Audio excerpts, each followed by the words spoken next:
I take this.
Good morning.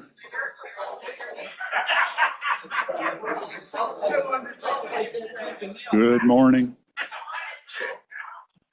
Signs of life in the Cherokee Room.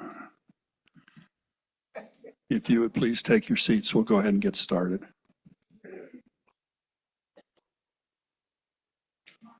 Well, thank you all for being here. It's a beautiful Saturday morning in Conisty Falls, or Saturday early afternoon, and here we are in the Cherokee Room, going through a preliminary member presentation on the pool replacement project.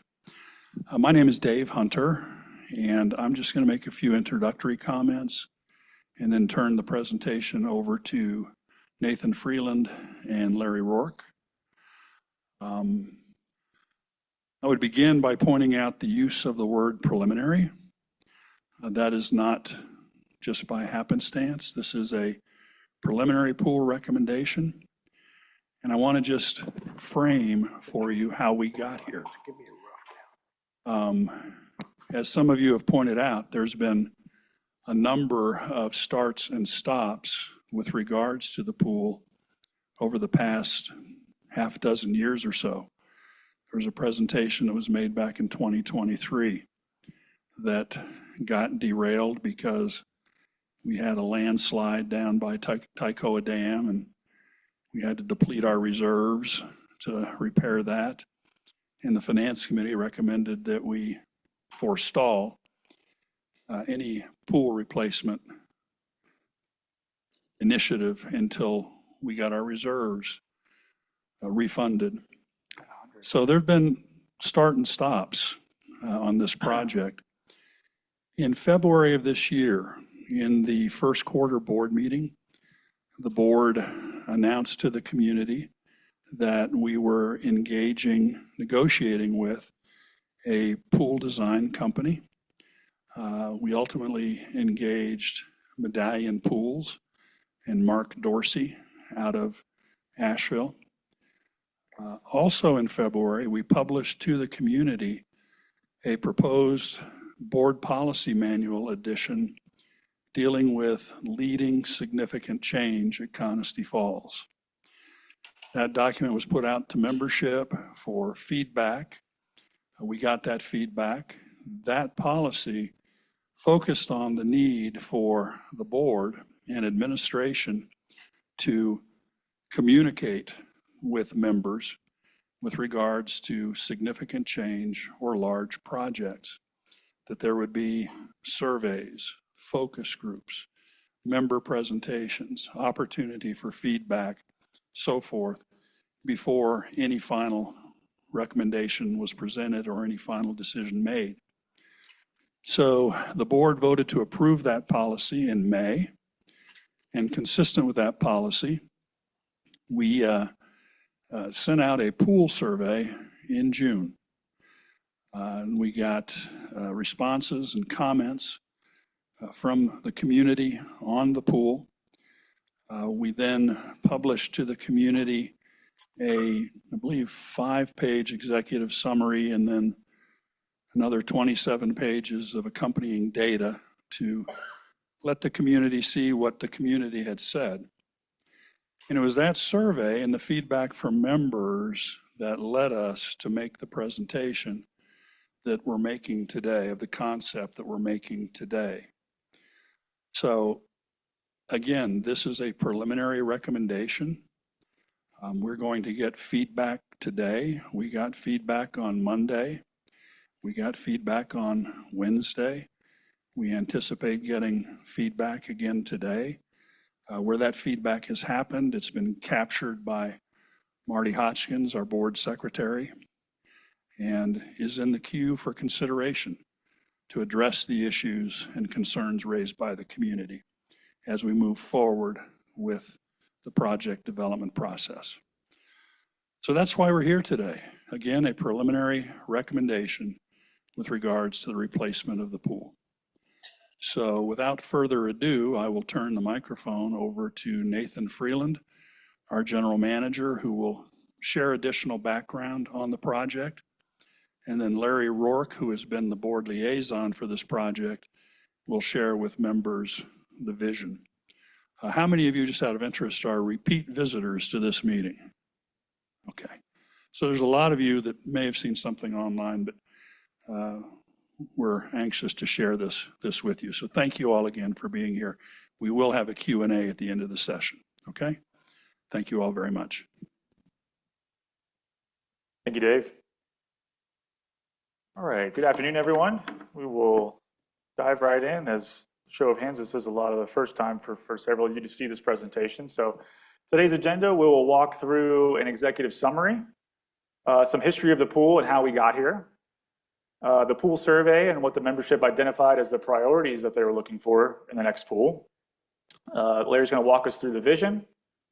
We'll talk a little bit about next steps, some thank yous for those that got us to this point, and we'll end with Q&A. The executive summary. As Dave mentioned, this is a preliminary recommendation for the CFPOA pool replacement project. Final recommendation is pending on a few items here. Final project pricing is currently estimated at $3.5 million, and that would be following the receipt of the general contractor bids. Final funding plan anticipated to primarily utilize amenity reserve funds with an incremental contribution from the capital reserve where we already reserved for the pool. Following that, the Finance Committee would review a financial analysis of the proposed funding plan and final determination of soil condition and suitability for construction.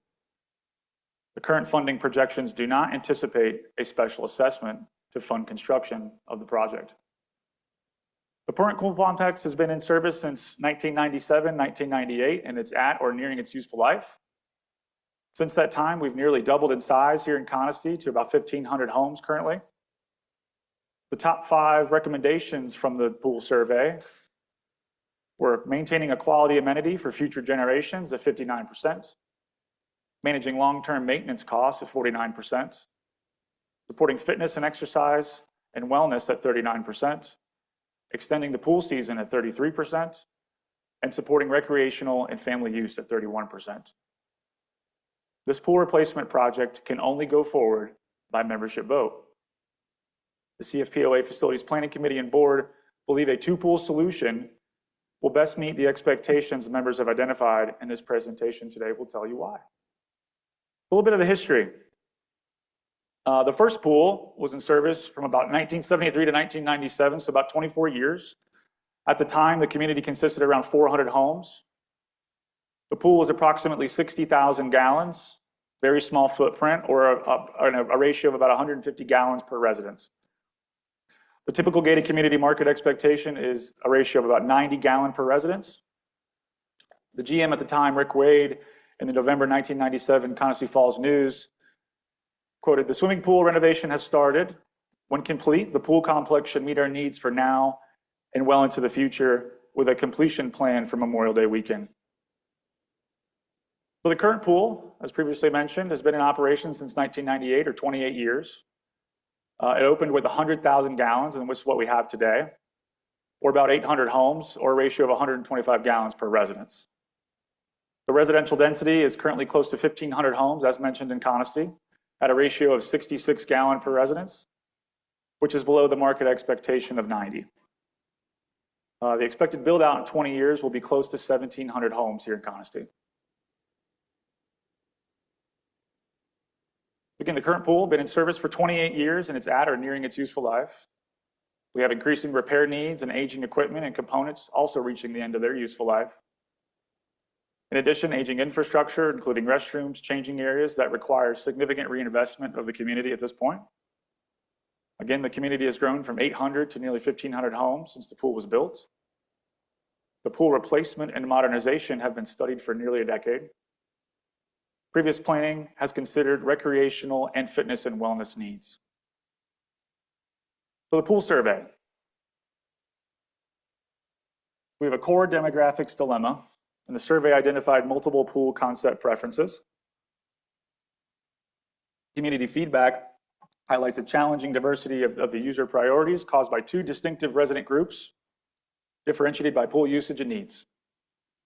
So the demographic breakdowns. We have fitness and wellness users. They seek structured exercise, water aerobics, low impact activity. They value predictable conditions for fitness and wellness programming. And then we have the recreational and family users. They seek recreational swimming, family activity, and social use. They value flexibility for unstructured swimming and play. So our main dilemma, how do we integrate everyone's wants and needs into a one everything pool design that supports a community of the size of Conacy with expected future growth and diverse pool priorities? So what matters most for a new pool? So members were asked to rank their priorities for the future of the pool facility. Again, 59% stated they wanted quality amenity for future generations to come. 49% managing long-term maintenance costs. 39% supporting fitness and exercise classes. 39% extending the pool season from what we currently have today. 31% supporting recreational and family use. And 25% of managing strong reserve funding. The survey also identified the current pool limitations. 82% long-term viability as very important or important. 55% says aging infrastructure is the biggest limitation. 36% says crowding is the biggest limitation. And 28% the lack of fitness and wellness space as the greatest limitation. What are the facility's greatest shortfalls that members identified? Again, 55% aging infrastructure in the mechanical systems. 37% crowding during peak periods. 28% a limited fitness and wellness space. 24% as limited deck or seating space. 22% of short seasonal operating window. 19% of lack of accessibility features. And 16% identified no significant limitations. The operational impacts we face today. So we have scheduling friction. We have all the different user groups that are trying to compete for the same body of water, forcing us to divide limited hours between the different groups. We have open swim and recreational users, lap lane swimmers, aerobics class participants, walk exercisers, and ambulatory users. We have member dissatisfaction across the groups. Many have stopped coming to avoid conflicts or due to the lack of adequate lounging space. We have safety risks, as all these different groups, again, try to compete for the same body of water. Conclusion, a single footprint is no longer sufficient for our growing community. And with that, I will turn it over to Larry to walk us through the vision today.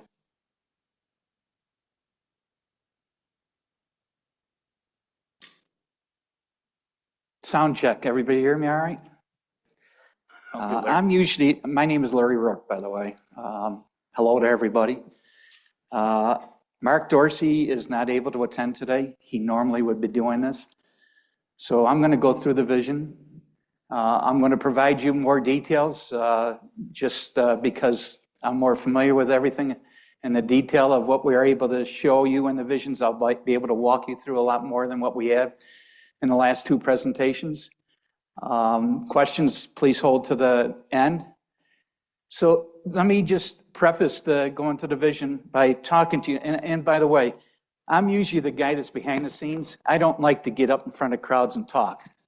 So if I screw up a little, somebody hit me over the head and I'll get back to normal.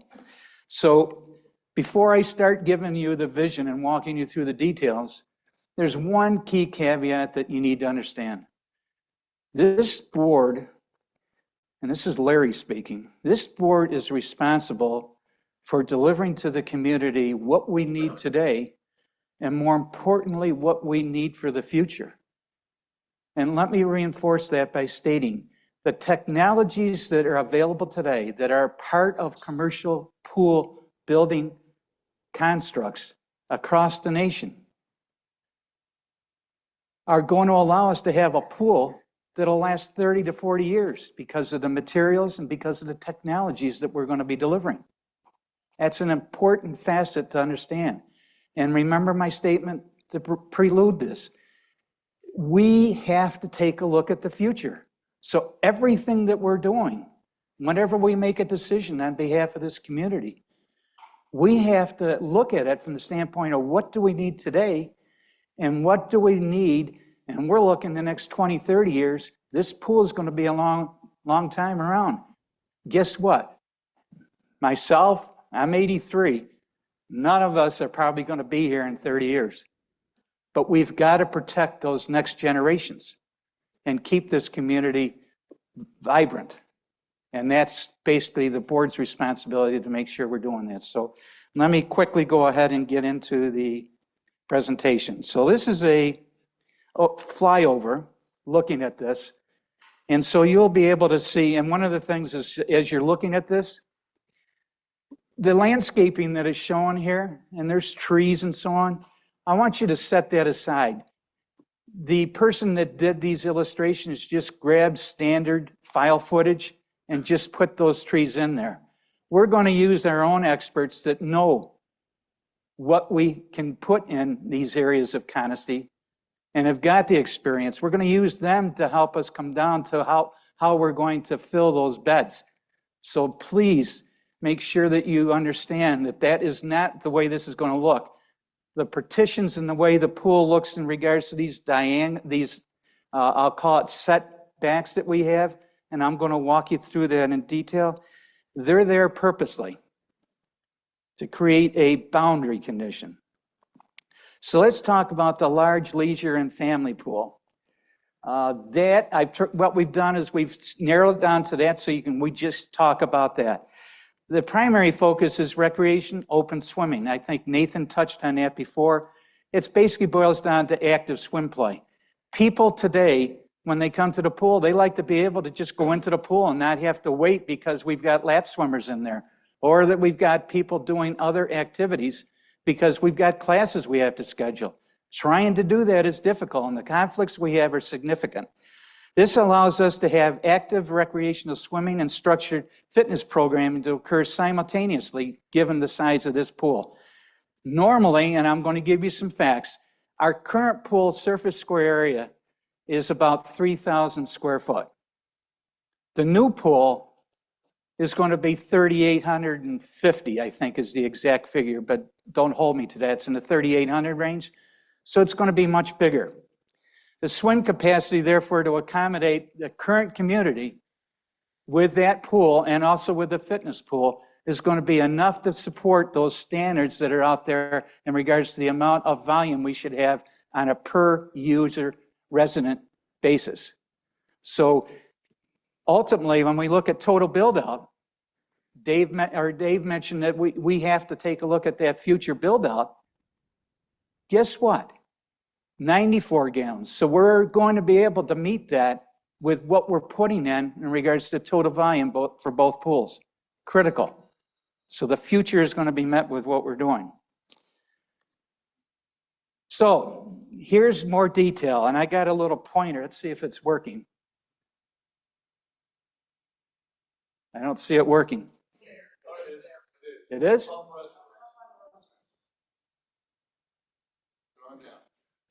Where do you see it? I can't see it from here, this angle.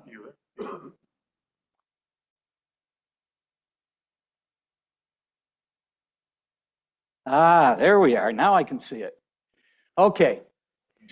So I'm going to walk you through a lot more detail than what you've seen before. I didn't see how many people have been here in the two previous presentations? Oh, just a handful. Good. Well, some of this may be a repeat. Some of it's going to be new. The depth. See these areas right here? These are basically, those of you that are from Florida, I spent a lot of time down there. I used to split time between there and here. You ever hear of the term Baja shelves? Those of you that are Florida residents and been down there any period of time, you'll understand what those are. These are basically seating areas. These are areas where you can socialize, sit and enjoy people and not have to get into the depth and worry about swimming or staying floating, okay? And that provides us the ability to have an easy entry path, and you can see the railings are way down here. and then 3 to 4 steps to get down to the 3.5 depth. So you're going to have about 8 to 10 inches. So you literally can just sit down there and relax and take in the sun. And that's the idea of those. Plus, provide a nice break and an easy entry to get into the pool. Same thing goes all the way down here. Same number of steps, same type of hand railings. And these, by the way, are state-of-the-art hand railings so that they are curved and they aren't a straight going down. So we've looked at the ergonometrics of everything that we're putting in here. Now, you start off by going down these to 3.5 depth. It starts immediately after that bottom step. Same thing in the other area also, right there. You see these little shelves? These are a continuation. So people in the deeper depths can go ahead and sit there and dangle in the water, and they're still going to be able to sit with about 8 inches of water depth. Okay? If we go this way, and there's a boundary condition here purposely. So this is 3.5 depth when you get down here. It's sloping all the way up here. Hopefully, come on, finger, there we go. This goes to 0 entry. That means that it's just literally like a beach. You're going to be able to walk like you're on a level, and it's just a slight slope, and you're not going to have any stepping to get down to the end, which is the 3.5. What you can't see is there's another set of stairs here, but along here is another Baja shelf that allow parents of kids, so this would be a nice area for toddlers to be in, so parents can sit there and socialize on that little Baja shelf so that they can go ahead and monitor the kids so they don't have to worry about trying to figure out how to stay in there with the kids. I'm going to go over to here. So one of the key things is restrooms. First thing I'll tell you, all these restrooms are all ADA compliant. That means that if you know the new restroom that we put in at the golf course, if any of you have been in there, it's going to be like that golf course in regards to space. It is going to meet code for the population that we have. So the number of urinals, of johns and everything, and counter space and everything is all being designed to code for the number of people that we've got. The only thing that we have to do yet with the FPC, this is one of the final details that we got to work on, is making sure that the number of changing rooms and how the changing rooms are set up are designed. Those of you that have been using the current pool and deal with the odors and deal with the visual aspects of those changing rooms that we've got now in a communal setting, by the way, gone. You'll have individual changing closures, showers, and cubbies, and you'll be able to do things privately. There's no communal showers or changing whatsoever in the new area. And the key thing, reiterate it, all under HVAC control year round. Okay? So those restrooms are going to be in here. Next area will be a utility room. Most of you aren't aware. Took the board on a tour of our current pool, and they were shocked. We have equipment that is literally sitting outside. We have other equipment that's sitting on dirt. None of it under HVAC control. We're going to resolve that. In the back area down here is going to be a storage room. You might ask, well, why do we need a storage room? If you take a look at these lounges and the cushions and everything on them, I don't think you want those sitting out year-round like we do today. So we're going to make sure that we've got enough storage facility available so that when the pool closes down at the end of the season, this main pool, separate subject when we get to the wellness and fitness pool, these will be taken in and stored in that storage room so that they're protected for the winter.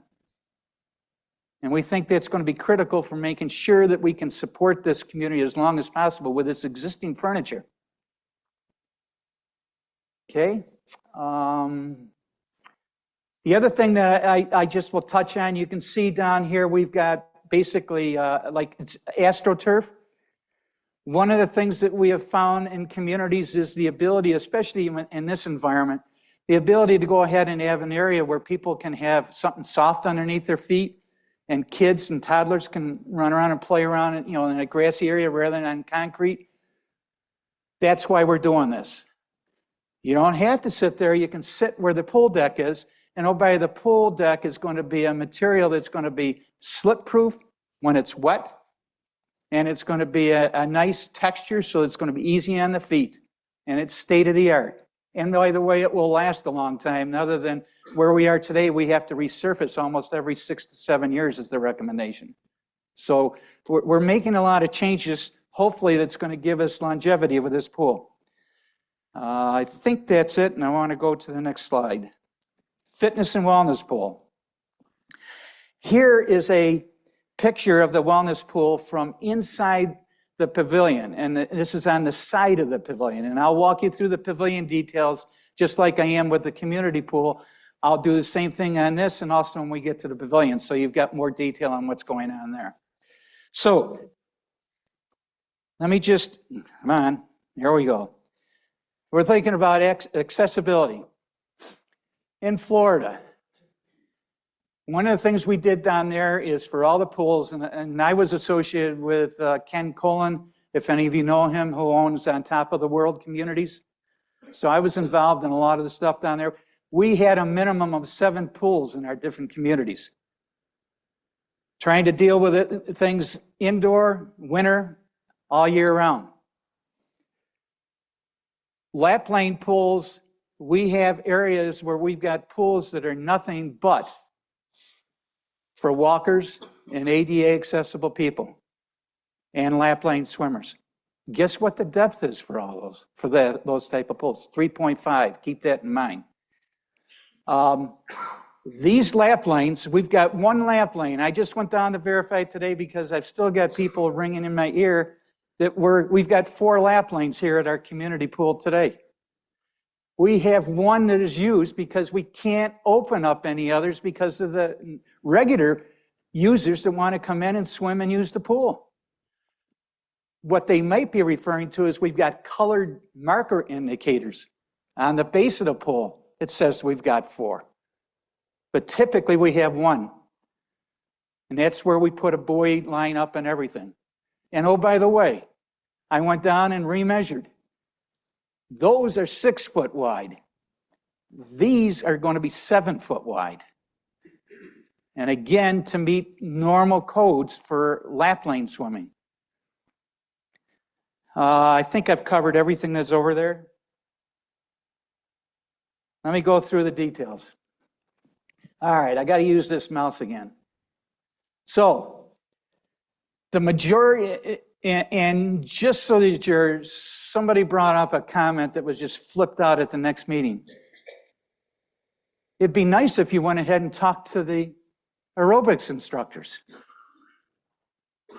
Well, guess what? In fact, I was just looking to see if we have any of them here. We have been, repeatedly.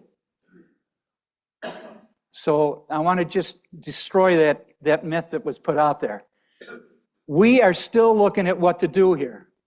These lap lanes that you see there where you got the blue cords, the width of those is 7 foot.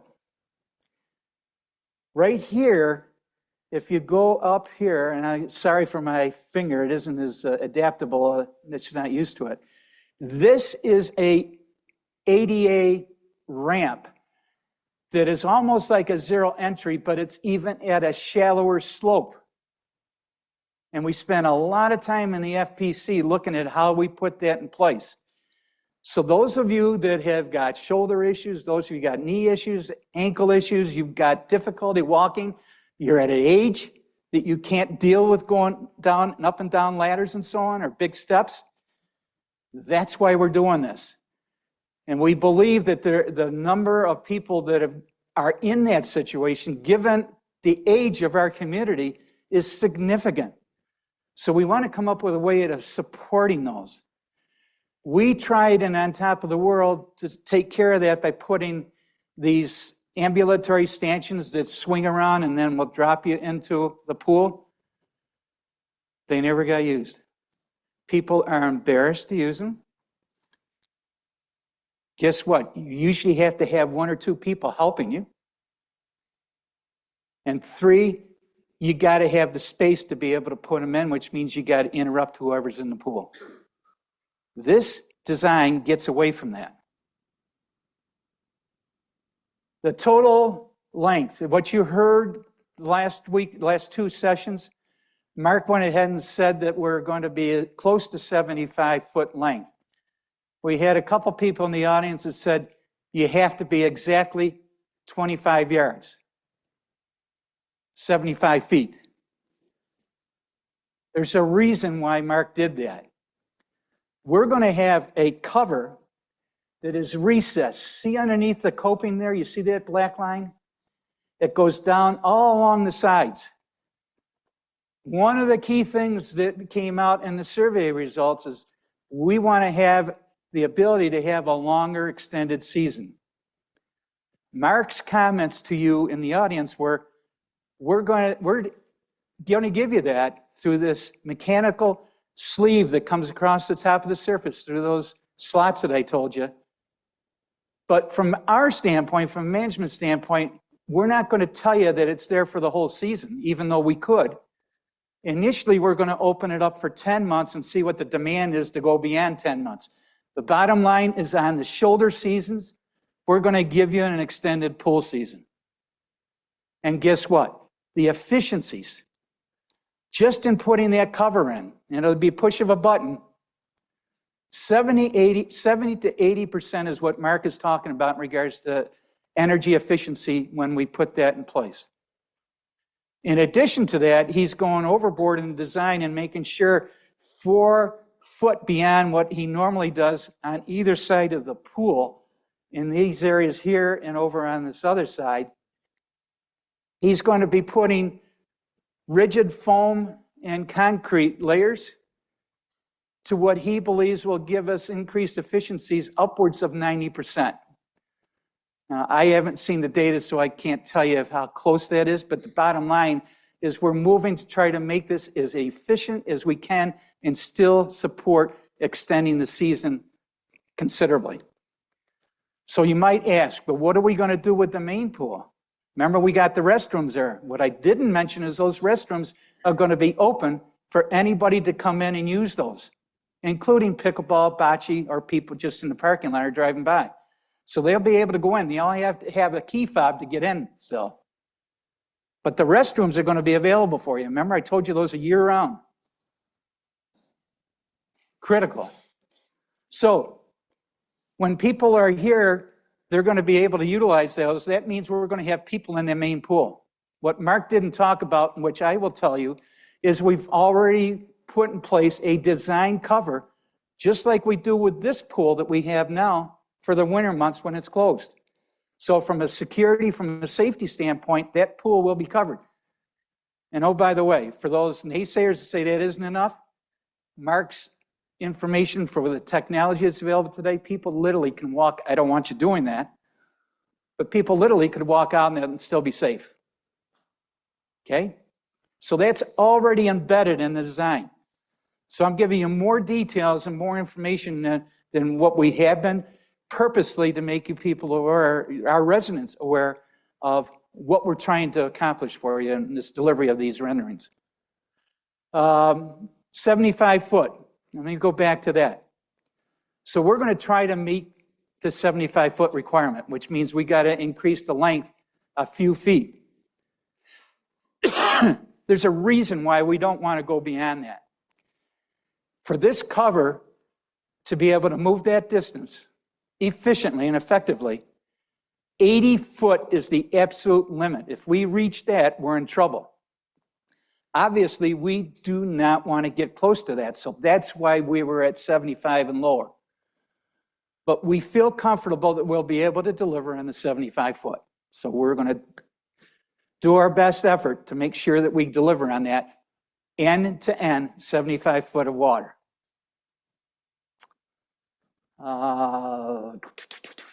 Railing up here. So there's a railing on both sides that'll be able to help users as they get down. This slope will continue all the way. So you can imagine, and this is 75 foot long in the water, you can imagine the shallow slope that we're going to have to be able to get down to where it joins to the 3.5, which is down where the ladder is. Okay? Think that's it. So, entrance to the pavilion. Now, I didn't say enough about that last presentation to some questions that were asked at the end, so I'm going to take the opportunity to tell you now. One of the reasons that we put this in place, and this, by the way, this pavilion is nothing more than a shell. And I'm going to show you in a picture what I mean by that. This isn't an HVAC controlled environment. This isn't a house. It's literally a shell is the way I look at it. So we've changed the entry just to reconfigure and make it safer. If you remember, one of the issues we had with pickleball users is cars would park at a diagonal in this area, all the way up through here. It was at that angle. And people would back up, and they would back up towards the pickleball people and people coming out of the parking lot going to the pickleball. So we noted that that is a safety issue. So we wanted to make sure that we corrected that. And that's the way we've got this design here. I can tell you, we're only going to lose 4 parking spots, people. Since those 2 presentations, we've come back to remeasure. We're only going to lose 4. So we're 100% confident in that. It's going to be, and the other reason that we have it on this end, there was a suggestion, why don't you flip it on the other end?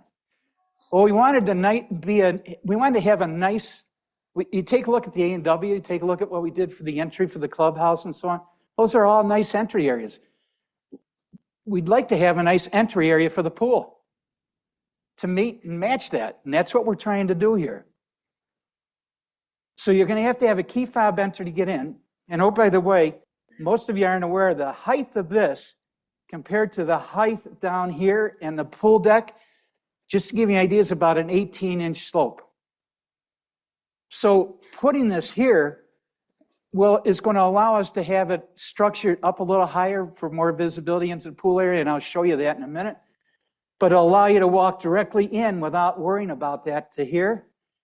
And over here, it'll slope down into this, which will be another area, which will be at the level of the pool deck and the level of the court area between all of the pickleball courts that are there. Okay? Does that make sense? I'm not losing anybody, am I? Somebody brought up, well, what about bike racks? People using bikes. We already have looked at it. We just didn't have the rendering to put a bike rack in front of this, so I wrote it in there.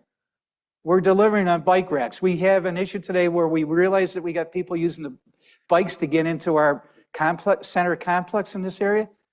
We were going to do it anyway. We're now going to just put one there. Issue came up on the AED. Are you going to move the AED device, which right now is over here? No. But we are thinking about putting another AED inside the pool area because we don't want in an emergency have people leaving the pool and then they can't find the key fob to get back in.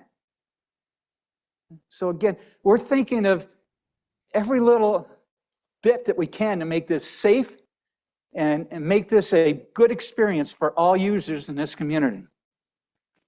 I think that's it. I'm going to go over to the next detail. Okay. This is what the entry would look like going into the pool area. So remember, this is going to be all level, all this, with the pool surface. We're going to have this gate here, which will be a key fob. Someone went ahead and raised hell with us, well, pickleball users will be able to jump over. They won't be able to use the key fob. I didn't know we had pickleball users that could jump over that. So I've talked to Mark Dorsey. We might need to raise this up a little. We got some rare athletic users here. Yeah, that's true.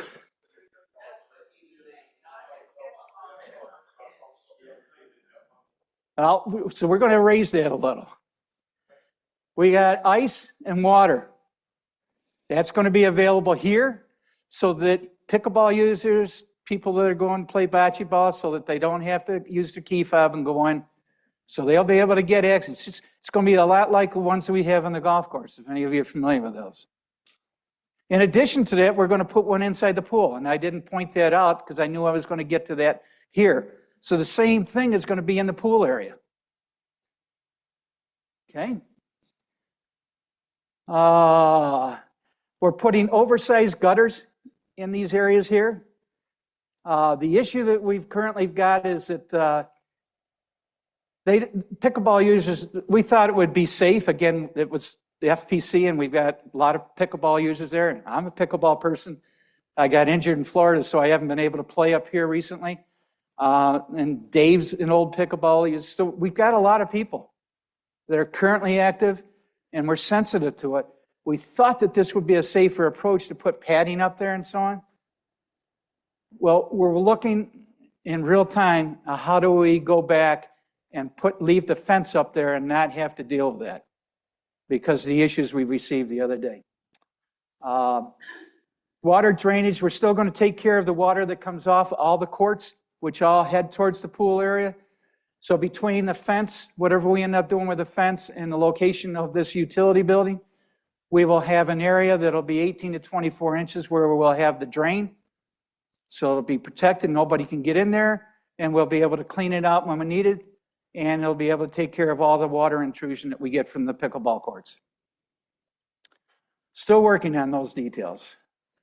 FPC's got some work to do when we get back together. I think that's it for that. So let's explore the pavilion. So if you look at this area, this is the exercise, fitness, wellness pool. So over here, so the pool deck is all one level. Remember I talked to you about that we got about an 18-inch slope that we got to take care of. So putting that building so that the entry is even with the parking lot, that 18 inches is an ideal situation for us. And we take advantage of that, which allows us to have 3 steps to get down from here down to the pool area, but leave this all open. You see how this is nothing but a shell, guys. There's no HVAC. There's no insulation. This is partially open to this side. This is the area that people want to have. They have a wheelchair and they want to come in here from here. They can come over to here, or people have got ambulatory issues. Or if you want to go from here, we've got a small ramp over here that allow you to get down to this level surface. So this is an area that'll be for those people that want to have ADA access to this and want to be able to watch whoever's doing exercises so that they can do that. Under shade. Notice here, these are basically, all they are is vinyl curtains. So everybody was wondering, well, how are we going to deal with inclement weather? Well, we got a roof over you. And if it really gets bad, these can be rolled down. So you've seen that in a lot of the coastal communities. That's what they do a lot of the bars and restaurants. So we could do a more expensive thing like glass garage doors that come down, which some of the more expensive places are able to do. We're looking at the cheapest way that we can put this together for you. So that's what we decided to do for that. There will be an overhead fan up here. This is just for aesthetics, this area here. In the back, and I'm going to go ahead and expand that. So I was able to take these renderings that they did and blow it up and then do some graphic artwork to go ahead and blow this up on the inside so you could see what this would look like. So this is all seating. Here's the entry doors. All these are just 2 see-through windows on either side. Okay? Stonework just to go ahead and keep with the overall theme that we're going to have for this community. This is a 6-foot long counter. It has a sink in the middle of it. Nothing else. People, there's no bar. There's no restaurant or food facilities. Nothing. This is a place so that you don't have to be in the sun. You can watch what's going on in the pool. You've got family, you've got guests, you've got people in there. This is going to allow you to monitor and see what's going on in a nice casual seating environment without any other worries. Other than that, I'm going to let you, where's Nathan? There he is. And I'll be glad to answer more detailed questions at the very end when we go into our Q&A session. Hope that made sense for everybody and gave you a little more elaboration of what we're trying to do. Thank you, Larry.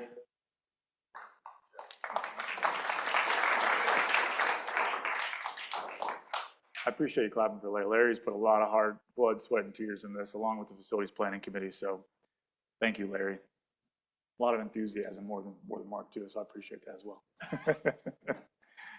Okay, so back to why is a two-pool solution being recommended? In the left-hand column, if we list the member priorities of the top ones that came out of the pool survey, and then we break it down into a two-pool solution, a one-pool solution, or we simply do nothing. As you can see, as we further get down the list, a two-pool solution only meets the needs of optimizing support for fitness, exercise, and wellness, optimizing family and recreational use, and extending the pool season. A one-pool solution does not achieve these, and doing nothing does not achieve these as well. So next steps. So the current proposed funding structure would be $3.1 million from the amenity fund, an additional $400,000 from the capital reserve that we already reserved for the pool. The current project estimate is at $3.5 million for the entire complex, and this includes a 10% contingency. As mentioned, existing amenity and pool capital reserves are currently contemplated for the funding of the project. The final project costs and funding recommendations will be developed following the receipt of our general contractor bids, as well as a finance committee review and financial analysis. The financial analysis will consider reserve fund balances, future reserve funding needs, and long-term impacts of the project. And based on current estimates, a special assessment is not anticipated to fund construction. So proposed timeline, currently in late August, and awaiting general contractor bids. Into late August and September, the Finance Committee would do a review, funding analysis, and reserve impacts. In September, where a final recommendation would be made to membership, including final project scope, cost, and funding. Preliminary, a member vote could occur in October. Should the members vote to approve the project, we would move into phase one in November and December, when demolition would occur. In January or phase two, construction would begin. In March or phase three, the pool would be complete with the auxiliary structures constructed as well. In April or phase four, the pool deck furnishings and furniture would be ordered. In May and June or phase five, certification, testing, and landscaping would be complete with a targeted opening date of July 2027. So, big question, will our annual assessment increase to fund the project? Based on the current $3.5 million project estimate, no increase to the annual POA assessment is currently anticipated to fund construction. The preliminary funding concept uses existing amenity and pool capital reserves. Final funding recommendations will be in receipt of general contractor bids and finance committee review and analysis. Will a special assessment be required?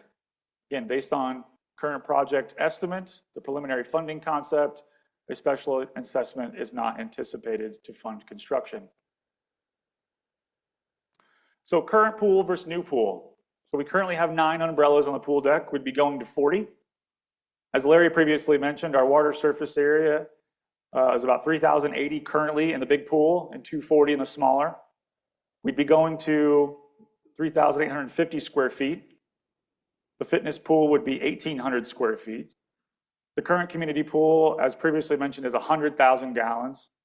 Combined with both the new community pool and the fitness pool, we'd be at 160,000 gallons.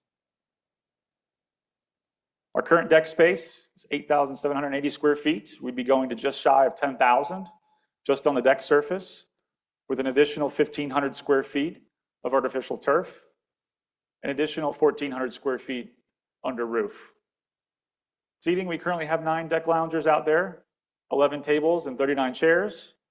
We'd be going to 90 deck loungers, 32 deck chairs with 8 umbrella tables, an additional 24 seats under roof, and 40 side tables to accommodate the deck loungers. A few thank yous. We want to thank the Facilities Planning Committee. This team has invested a significant amount of time and effort in developing this comprehensive understanding of the marketplace, design alternatives, industry trends, gated benchmarks, engineering considerations, and related factors influencing this project. Want to recognize Dan Glassow as our chair of the Facilities Planning Committee, Brad Caldwell, Joe Laps, Bill Mills, Ed Thomas, Jake Tipstra, Vince Tidwell, Chip Webb, and Larry Rourke as our board liaison. Okay, so Q&A. Please state your name for the record so that we can capture it, and our board secretary, Marty Hodgkins, can get that, and everyone on Zoom can hear you as well. Ask your question or make your comment. Please abide by the 3-minute time limit. Do not return to the microphone and allow everyone else to get a chance to speak. Please do not interrupt other speakers. Again, we're compiling these questions and we'll publish a detailed FAQ to the community. And residents are invited to send their questions and concerns to the board with using the subject line pool comments.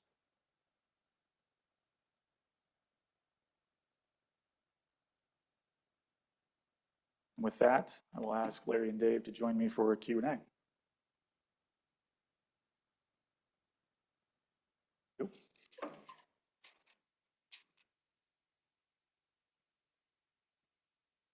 Yes, sir.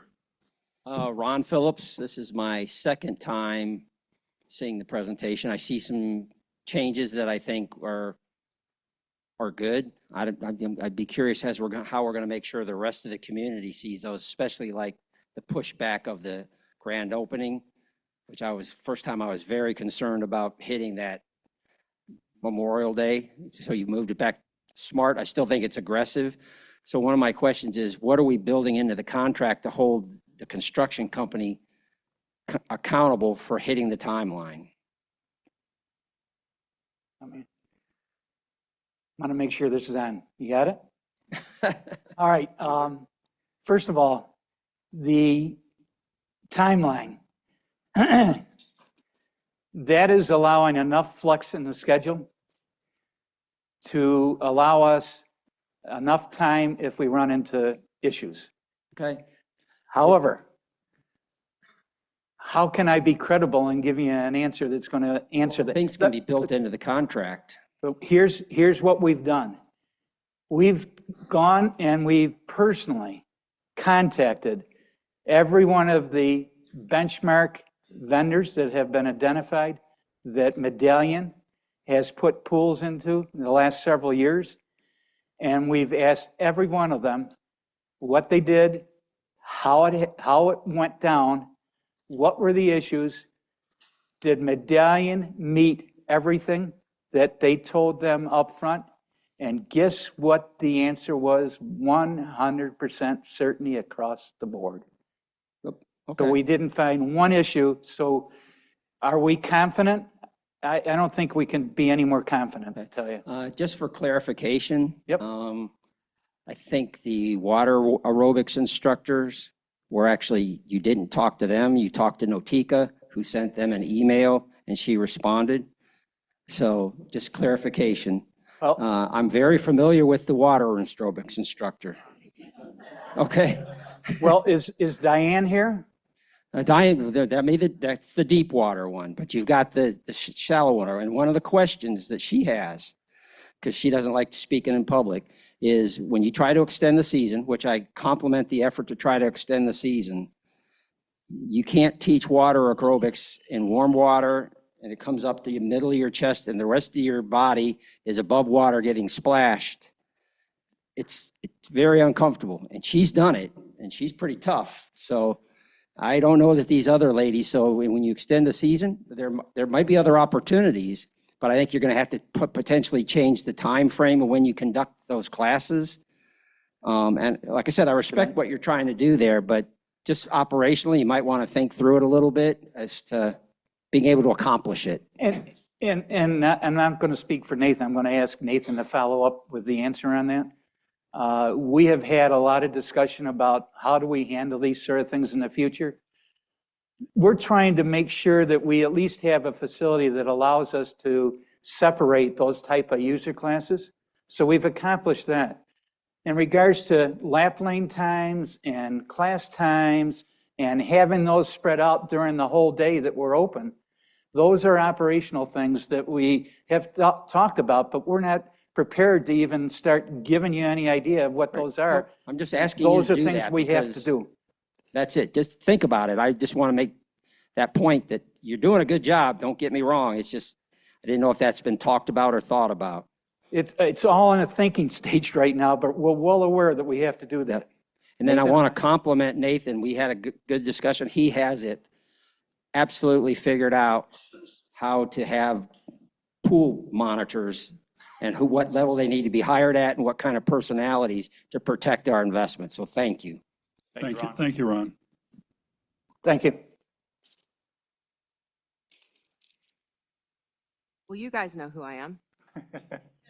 I'm Leanne. Leanne. I'm Leanne Ely. I'm the president of the Pickleball Club. Would all our members please stand up? We're here again, and we'll be here again on Tuesday. Welcome. We're glad you're here. Thank you, everybody. I have a few specific questions, and I have some detail in them. I want to ask them all at one time. And I know that you all have sharp brains, and you'll be able to come back to it. Otherwise, I'll repeat it. But it just needs to be in context, if you don't mind. For the record, where exactly are you going to do the construction staging? Now, before we go there, I was told one thing by the facilities chair, and I was told later that that was a rumor. So that has me concerned, because why wouldn't the facilities chair understand where the construction staging is? You just had him up there on the screen. So that's an issue that I think we all need a little thing on it. Can we answer that now, Leanne? We'd like to answer that now. We sent out a clarification notice. I read that. I read that, Please, that please, email. please. We sent out a clarification email last night in which we said there's been no decision as to where the staging is going to be, but that we will do our absolute best to minimize any intrusion into pickleball or cause any interruption or disruption of service. We're not in a position right now to say we're going to set materials or equipment in a specific place. You know, it occurs to me, and I'm not a construction expert, we're doing this in the off season. We have a very large parking lot right there. We have a parking lot across the street. That to me would seem to be a preferred staging area rather than putting it on the pickleball court. Now, you did get an email from the Facilities Planning Committee chair. The board was unaware that that email had gone out, and there has been no decision made. It's the same thing we said on Wednesday night. There has been no decision made. We're going to do our absolute best. As we said in the email, we're constrained not just by our board operating principles, but also by our fiduciary duties of care, loyalty, and good faith. And all of that will constrain and provide a framework for our decision-making as we look at this. So we don't know really where they're going to be. No, we do not. You did, okay. So. And I said, we said that on Wednesday, and we said it in the email last night. It's my turn, please. Thank you, The Leanne. microphone, if you don't mind. All I'm saying is our concern is that it doesn't need to be on those $80,000 just done courts. It does not. Nothing needs to be done to that investment. We don't need to be sacrificing one amenity for another. Things can be arranged so that nothing is impinging on the fence, on the courts, any of it. We take really good care, meticulous care of our courts. Every single one of our members is involved. We put our umbrellas down. We even tuck the chairs in. Everything about those courts is valued by every single one of our members. So when we ask about this, the answer is then You don't know where it's going to go. But I'm asking, are the courts off the table, yes or no? Dave, let me answer that. Look it, I'm going to make a couple statements and you can beat me up all you want. I've been here in this community for a long while. There is absolutely no way, as a board, as a committee liaison, and I used to be in charge of the FPC, that we would ever consider taking down another amenity in any shape, any form whatsoever. We would never do that. And let me reinforce, I don't know where that information came from, but the I don't care where it came from is what I'm saying. What I'm telling you is I'm giving you some factual information. The FPC never has discussed, because we're so focused on design details, we haven't even begun to discuss anything about construction details and what is going to mean for any of our neighbors associated with that. But I will tell you, from my standpoint, we're not going to do any intrusion on any other amenity as we put this pool in place. That's all I can leave you with. Okay. Then the second part that I would ask you then is, as you're going after construction bids in the next following weeks, according to those slides, the construction, where they're going to stage the construction, is a part of the bid. So you will have to have a decision in the next couple of weeks. Can I finish, please? Yeah. This is from an architect who has designed multi-million-dollar complexes. And I was told, you do not do and ask for any kind of bid without them first knowing where the construction staging area is going to be, because it will greatly influence how much the bid will be. So you have to be in some kind of discussion about this. You know, this is not just, this is an important part, a piece of this whole thing. We understand. I personally understand. I'll leave it at that. We're not going to impact the pickleball courts with staging of equipment, period. Never happened. That's it. It's not going to happen. It's not going to happen. It never was planned to happen. I don't know how I can reinforce that with this group any more than that. Period. Well, It's not going to all I was happen. asking for was a yes or no answer. And You your got it. answer is that it's not going to happen, no, and that's on the record. And I want you to walk away knowing that.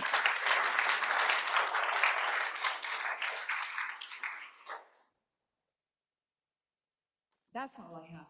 Thank you. Thank you. Hi, I'm Cheryl Manzone. You've seen me before. You've heard from me before. I don't think I have. This is my third meeting. It's the age. Anyway, I'm here to first talk about the benefits to the pickleball facility based on this proposal. Mark's not here, but last meeting he talked about improving the retaining wall down by Court 1 in the parking lot area. There's improved drainage for the parking lot water to flow away. There's improved drainage for the front of our social area, entrance area. There's an improvement in the appearance of the entry to our area. There's the ability to have access to water and ice, which right now we have those big jugs that they replace when they can. And then personally, I was the pickleball chairperson when the court replacement project happened and worked with Jim Whitmore. And I was promised at that point, we would get a resurfacing of our social area when this pool project happened. So I appreciate the fact that that promise has been kept. I would like to have cement instead of blacktop, if I can add that, because it will cut down on the amount of heat that's there. And if you're gonna do cement for the walkways, it would just be an easy, way to go in. I think there's also concerns from the pickleball community, as you've heard. In my opinion, there's three. There's the impact to our facility while the construction's happening. There's the impact because of that trench drain, and there's the impact for when the building is there instead of an open space between the two. And I think that from what I heard you say today, you are really highly considering what we have asked, to leave the fence, to not touch court 3 and 5 that we just spent money on, and don't introduce a safety issue with that trench drain being there and all of those things. So I appreciate the fact that you're listening, and I hope that you will act on those things. Because even if you just do those 2 things, leave the fence, leave the pickleball courts intact, put the trench drain on the pool side, even if you put the building next to the trench, we're still going to get a little more airflow and a little less shadowing, and maybe the water runoff will run in the trench instead of on the courts. So thank you. Cheryl, let me just mention also, I believe there is a meeting set next week between representatives of the pool replacement project and pickleball club leadership. Is that correct? That's correct. Yeah, it is. So there are follow-up meetings that have been scheduled. This is a short and easy question compared to the others. I'm just wondering what you will do. You mentioned there was no food service area. There's a counter and a sink. You have various events, luau's and social events and groups that have potlucks and things there. So where do you envision serving food, either brought in or catered? Who are you, Joan Topfer? Yes, I'm sorry, I'm Joan Tepfer. Tepfer, okay. What we're intending to do, and I'll let Nathan also follow up on it. By the way, Nathan and I, just so you know, we're tied at the hip, even though we don't look like we are. We don't go to a facilities meeting, and we don't go to a board meeting on the pool subject since we've been working on this year. And you got to remember, this guy's just joined us. So there's one voice between the 2 of us, yet we're there supporting each other all the time. And we're doing that so that we don't have any miscommunication. And then on top of it, we've got another process with the FPC and Medallion, where any change that we're proposing to make with the existing designs, we put those in front of the facilities team, and we agree to what the answer is or what the question is, and then we bring that document to Medallion, and the process is a closed loop so that there is no mistake and no miscommunication. So we're really going out of our way to make sure that we're delivering on everything. So going back to your question, we're putting in a lot of electrical outlets. We were considering we even talked about making those USB, and we don't need to do that with the technology that's available today. We did not want to get into a situation where we provided a facility that promoted food. But what we wanted to do is be able to provide a facility where people wanted to bring in their own food, that they could do that. We envision, and we just haven't put anything in writing or in plans, that there will be clubs that will want to use this facility just as a social gathering place. And we highly support that. And I'll let Nathan follow up where he's going. Larry's 100% correct. I mean, we have 70 chartered groups here from, pickleball might want to host a social down there. Bocce might want to host a social down there. So that is some of the intent as well, besides just being a shade structure, that we can host gatherings down there, or charter groups can, or the POA could in the future. So does that answer your question? Oh, yeah, I didn't see a space for that. You said there was no space in that little pavilion thing. Well, all we would do is we would just reconfigure the location of the furniture. They're pretty well in the open area. And then we can bring in folding tables, et cetera, to support an event like that. Those of you that remember the luau, that was what I brought up when we started talking about this pool project. Any of those that participated in that luau, that was a tremendous success. I don't like using pools. I live in a lake, so I'm used to lakes. My wife uses the pool. But I came down for that, and let me tell you, that's exactly part of the reason why that pavilion exists, for being able to support social events that our community can use in regards to our clubs and associations here. So yes. Okay, thank you. Thank you. Thank you, Joan.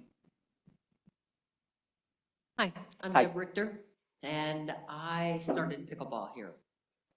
I have watched our pickleball program grow from 0 to tape on the courts, to chalk on the courts, to hand-built nets, et cetera, et cetera, et cetera. And I want to commend Conisty Falls for doing such an excellent job of supporting our program and allowing it to build and grow to what it is today. That being said, it upsets me, as it does Leanne, to see that there's a possibility that we would compromise one amenity to improve another one. I hear that we may not be using courts 3 and 5 to stage equipment. I understand that this will be done during some of the winter and then a lot of the summer, it sounds like. I'm not seeing anything built into the funding to rebuild, if we have to, any aspect of something that's damaged by the equipment that's being brought in to dig holes and et cetera, et cetera, et cetera. And number 2, the location of the building that you have set up for changing and for storage and for whatever. If that went onto the shady side of the location, instead of shading the pickleball courts, which will keep ice on the courts, snow on the courts, it may shed water onto the courts.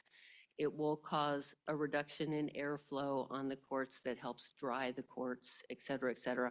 I think it might be beneficial to put that building on the shady side instead of on the sunny side. Thank you. Thank you. Hi, my name's Richard Clark, and I have a big question about parking, because it doesn't seem like you guys, other than telling us we lost 4 spots because of construction, but the parking is way inadequate. Do you have an idea how much more parking is going to be needed for this new facility? Because now you're throwing 3 items in here now that need parking, and there's going to be probably double or triple the parking needed for this new pool. And there's not a lot of spots there. So have you guys looked into an alternate location? Doesn't seem like that's been done. Okay, so parking alone. Okay, now with this building adjacent to the pickleball courts there, I'm seeing you had an equipment room there. Is that the pumps that are running that? You realize those will need fresh air, right? They won't be on the same AC system as the rest of the stuff because you got chemicals and everything else in there. But there's going to be, you're going to need ventilation, probably big grills. Where are those grills going to go? You had kind of had that in the middle, but those grills are going to have to be somewhere. You're going to need air intake in those. But that's something else but I really do think the parking, you probably need at least 3-4 times what we have there now for this facility. And because you got pickleball come in, every 2 hours, you got a change of shifts. So there's, at least probably 16, 20 people coming and going at the same time. And, okay, it's just something you got to think about. We haven't even addressed that I've seen. This is the first meeting I've been to, but I haven't heard anything on the parking. You got that? And that's going to be a big issue. There's not a lot of parking there. And there's not a lot of parking across the street. So where are they going to be parking? Over the past 4 or 5 years, we have more than doubled the parking capacity around the clubhouse complex. We added the lower parking lot by the Activity and Wellness Center. We added parking across the street. The parking issue did come up in the meeting on Wednesday, and the comment was made from the floor that, at times people have had to walk from the lower parking lot to get to the pickleball court or get to the pool. That is, we are constrained by the surrounding terrain and common area that is available. We have added significant parking capacity. As I said, I don't know that we have an opportunity to add more parking there. I would imagine that part of the solution will be more people parking in the lower parking lot as opposed to parking in the pool parking lot or parking across the street. We've seen instances where the lower parking lot is virtually empty, and then you see people parking up and down the street. So it's a challenge. It's something that we're aware of. We're not sure we'd be interested in suggestions from the community if there's something. I don't see us building a multi-level parking garage in Conisty Falls. But whatever ideas or thoughts you have on that, be more than happy to listen to that. But we are aware of it, and we're sensitive to it, and it might just be partially a recognition and acceptance by our members. Hey, I might have to walk an extra 2 minutes to get to where I'm going. It's the nature of the beast. Hi, my name's Jean Blackwell, and first of all, I want to compliment you. There's a lot of things to like about this proposal. I mean, obviously, there's some things people aren't happy about, but I appreciate the fact that you're listening. I just had a couple of points just for you to consider as you're doing this. First is to parking. Maybe think about some stairways from the lower parking level down so that they don't have to walk along the street to get there. Just makes it more accessible. Second, I really appreciate the fact you're at least considering 6-foot area, a 6-foot depth in the recreational pool. For me, that is very important. As the pickleball folks have mentioned, you hate to lose one valuable amenity for another. So for a number of us that use it for exercise, it would really be important. Third, I'd ask you to consider as you're bidding it, to ask the contractors how they might, I'll use the term modularize, the construction so that perhaps you don't lose a season. I've seen that done in a number of other pool settings where they do a portion one year and a portion the next, but you might just consider it. And then last, and this is probably, I may be alone in this one, but this is an environmentally sensitive area, and AstroTurf, as I'll call it, as it degrades, all of it contains petroleum products, and most of it contains PFAS. And I really hate to see that run off into our water supply here. So I'd really ask you to reconsider that portion. Thank you. Thank you. Hi, my name's Paul Morphy. Y'all have done a ton of work on this. It's obvious, it shows. Thank you. I have 2 comments. One is on the AstroTurf. AstroTurf and sunshine and bare feet don't go together. It gets really hot. So you can find something else that's good for young feet. The second one's a bigger issue. I have not heard anybody talk about the risk of the pickleball courts foundations shifting while you are tearing up, doing the construction on the pool. When you're jackhammering and breaking up all that equipment, that ground's going to be shaking. It may not be just a resurfacing that we need to do for the pickleball courts. They may have to be completely pulled out and rebuilt. I'm an engineer, but this is not my area of expertise.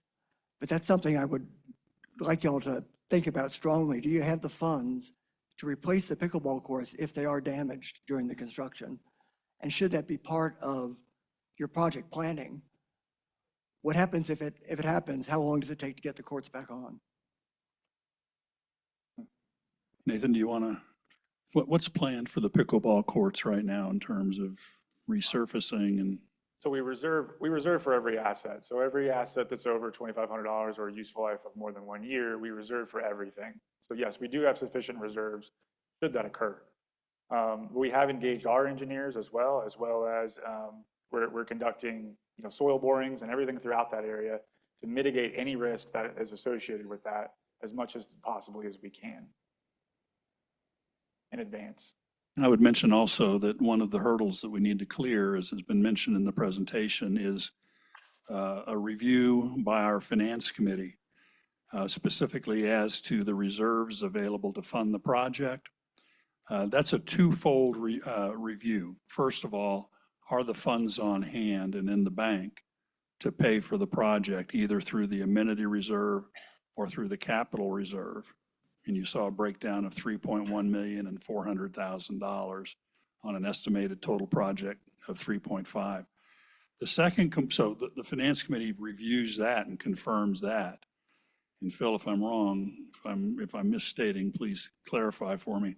The second component of that review is the finance committee goes in and looks at 10-year projections on the reserve, on the amenity reserve. And again, the amenity reserve is funded via the sale of properties in Conisty Falls, not through the assessment, it's through the sale of properties. They have set I refer to it as a hard deck of $1.5 million to $1.7 million in the amenity reserve, below which we don't ever want to see that reserve fall during the projections forward. So it's a fairly robust review and confirmation of the financial fiscal responsibility on the project. We have to clear that hurdle before we would even present it to a member vote. Phil, is that an accurate? That's correct. Okay, thank you. Craig Wilson, 31 West Court.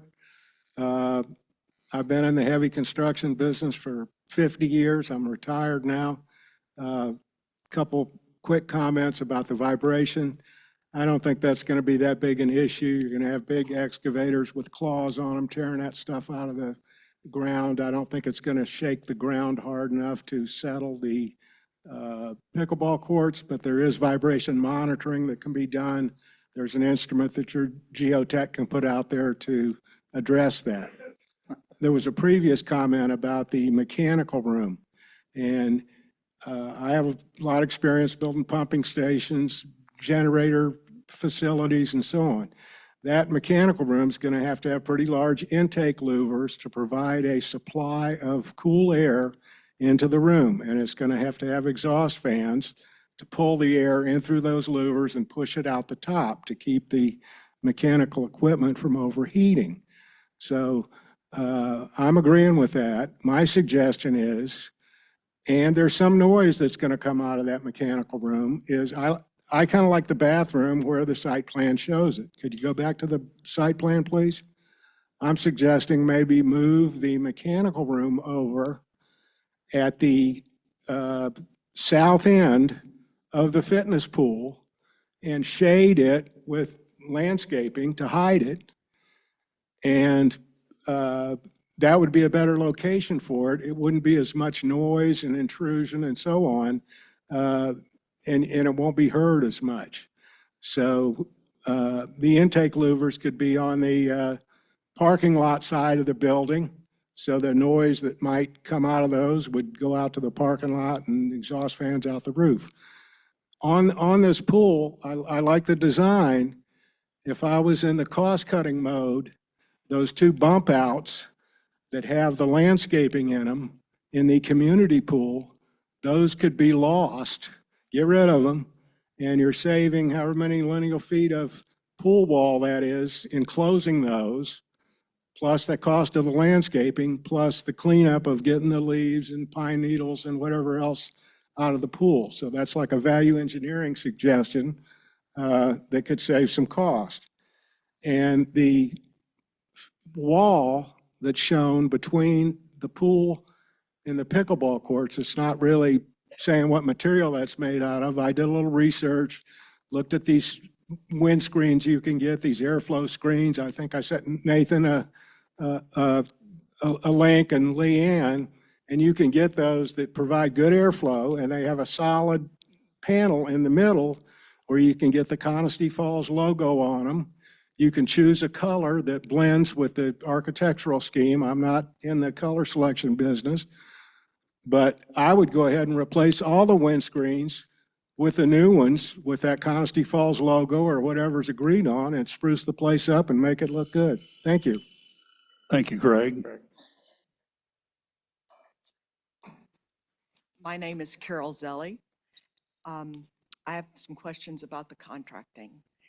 Do you plan on having a lump sum bid with your contingency? Are you going to have an open-ended contract that change orders are then processed and increase the cost of the pool? Number two, I'm glad that Medallion has excellent references, but within any construction contract, you have goals to have to be achieved. And are you going to make it where there is a penalty if they do not deliver on time, if you have a time thing? And on the other side of that, you can also give a reward if they do early. Many construction contracts are written that way, everything from roadways to refineries to petrochemical plants to restaurants. So will we have the prospect of that 3.5 plus that 10%? And if you do the change orders, who will be authorizing that? And will we always be notified of any change order and the increase in the cost of the project? The 3.5, correct me if I'm wrong, includes the contingency. So it's not 3.5 plus 10%, it's 3.5 including the contingency. Change orders. You want to talk about that? Yep. Let's talk about the couple things. Craig was right in a number of areas, and all those we, by the way, are looking at it. So I'm going to jump back to that a little, and then to the contract. We don't think that there's going to be any vibration issues associated with the way we're going to do the demolition. And we've had discussions with the contractors on that. And when we finalize the final GC, the contractor that's going to be doing some of the work with Medallion, that's going to be one of the key points that we'll go ahead and address. The screening, we've already looked at that. Remember, we're removing that solid wall. That's one of the things I told you that we're going to be doing. So that's going to occur, and then we would put up a privacy screen that'll still allow airflow to occur. The airflow in regards to the equipment, we've already got that in place, and we're also got sound deadening that's going to be around that equipment that we're going to have available. And yes, the airflow is going to be taken care of in regards to that issue. We've had those discussions with the contractor. Again, when we get to the GC final details, we'll have to go through that better. Now, what was the thing that led me to this? Oh, the contract change orders. Here's what we're doing. And if you remember the process that I tried to reiterate before, we're trying to get into a situation where, and I've dealt with a lot of contracts at a corporate level with multi-millions, hundreds of millions of dollars, literally. And one of the things that is always the issue is if we don't do enough work up front to look at these design details in meticulous efforts to make sure that they are quantified, then you're going to end up with change orders that you're going to be dealing with at the end. And that's where the issues always occur, and that's where the schedule and financial impacts are. We're doing everything possible, and Medallion is working with the FPC on it, to make sure that we have all these design details documented up front so that we can minimize these change orders which impact always on any major project, if it's not done correctly, on the end result, which is financial and schedule. So we think there's going to be minimal on that. Number one. Number two is that we're going to also have a person that'll be responsible acting on our behalf. Jim Whitmore, we were going to have on contract to hopefully do that with his medical conditions. We may have to go elsewhere, but that will be like our point person to go ahead and manage all of the change orders, and that would be dealt with in a combination of what we've been doing now is working with Medallion and the FPC, where we even have joint design sessions. So we have that cross-fertilization, all of their knowledge and our knowledge, working to resolve those. So that's going to be part of the backbone, which is also a way that we're going to reduce change orders. Does that answer your question? Who be notified? Yeah, if there's any, if there's any impact to spending, we're going to have to deal with the finance committee, and they're tough. So we're going to have to deal with them. Two is that if there's any impact outside of the pool itself to anyone else, obviously we will let the community know. I'm talking about within this contract you're going to sign. Yep, Have this contingency. So whatever the base price is plus the 10%. Those change orders are agreed to and you are asking to spend some of that contingency money. Will we be notified that that is going to be done? we can. We haven't even talked about that part of it. But I appreciate the question. And I'm sorry I didn't clarify that. I didn't understand. Yes, sir. Yes, my name's Greg Bonchkowski, new resident on Divisity Court. Well, welcome. Yeah, thank you very much. We're happy to be here, my wife and I. My questions and comments are going to come more from an analytical viewpoint than the emotional aspects that we've been hearing a lot from. I took the liberty of reading the survey results that were distributed to the members on July 17th and looked at them again today. There were about I think I saw 681 votes or respondents. At the end of the presentation, I believe slides 32, 3, and 34 said concept A, essentially like for like. Respondents for that proposal or concept were 254 for that, 350 against. Concept B, expanded footprint single pool arrangement. 366 for that, 253 against. More in favor than against by a substantial amount. Concept C, two-pool expansion, Disneyland, I'll call it proposal, which is what we've been seeing. The number of votes for that were 221, 397 against. So based on almost a 2-for-1 voting against it, how is this, please explain how this concept is the one being advanced. It's a really, really good question.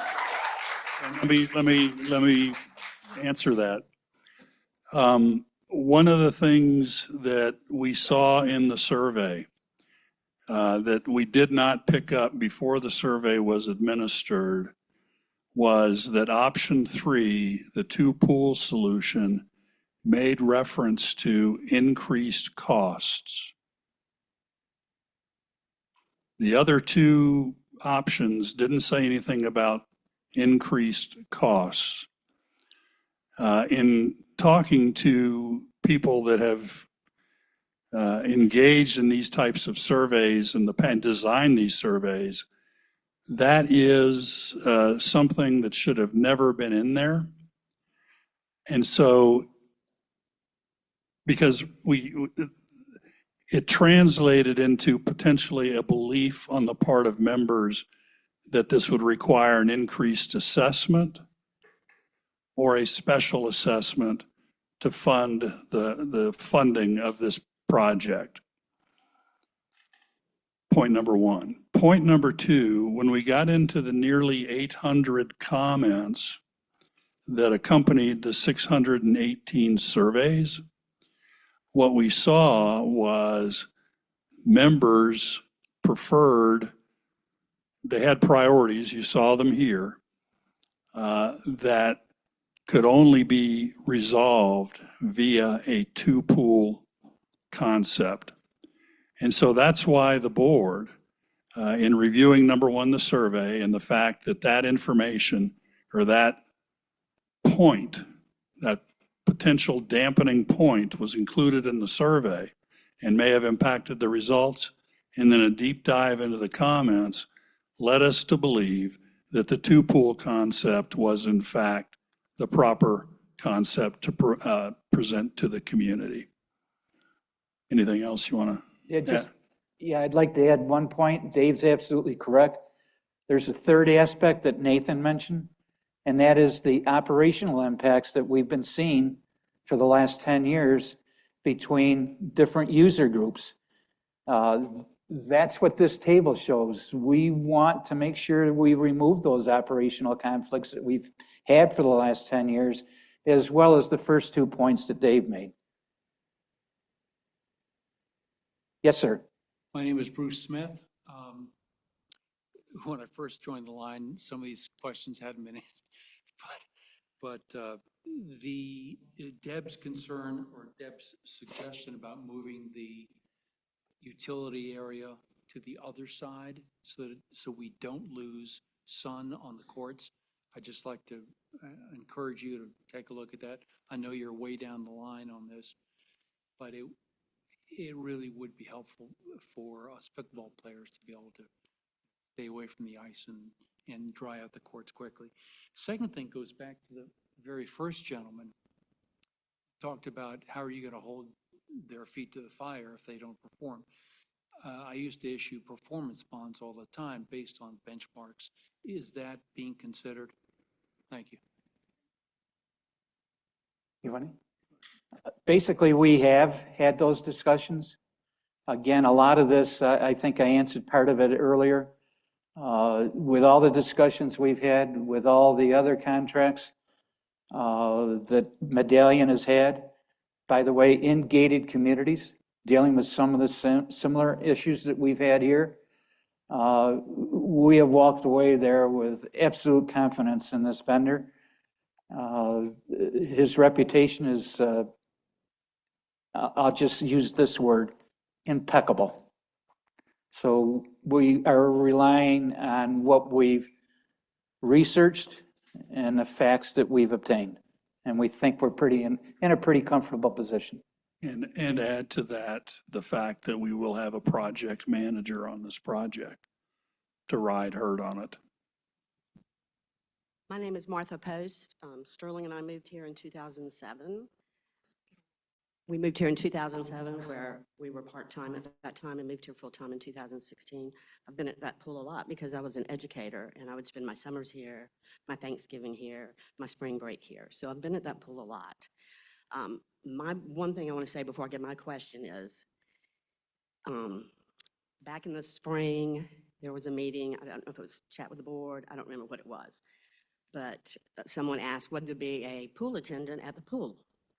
And Dave said, Nathan, and Nathan said it's in the budget. Well, there hasn't been. I know you're aware of that. So my question, I want to go from there, that if you pull up the pool rules and the bylaws and you read through it, it talks about the pool attendant 8 times, and we haven't had one. The first thing it talks about is signing in. We don't sign anymore. When we first moved here, there were lifeguards, certified lifeguards.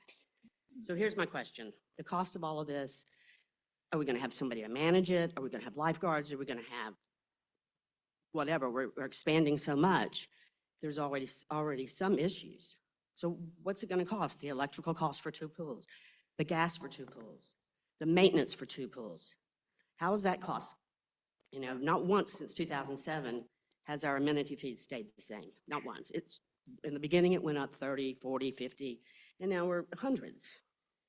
So that's my question. How are we going to maintain 2 pools and all this stuff?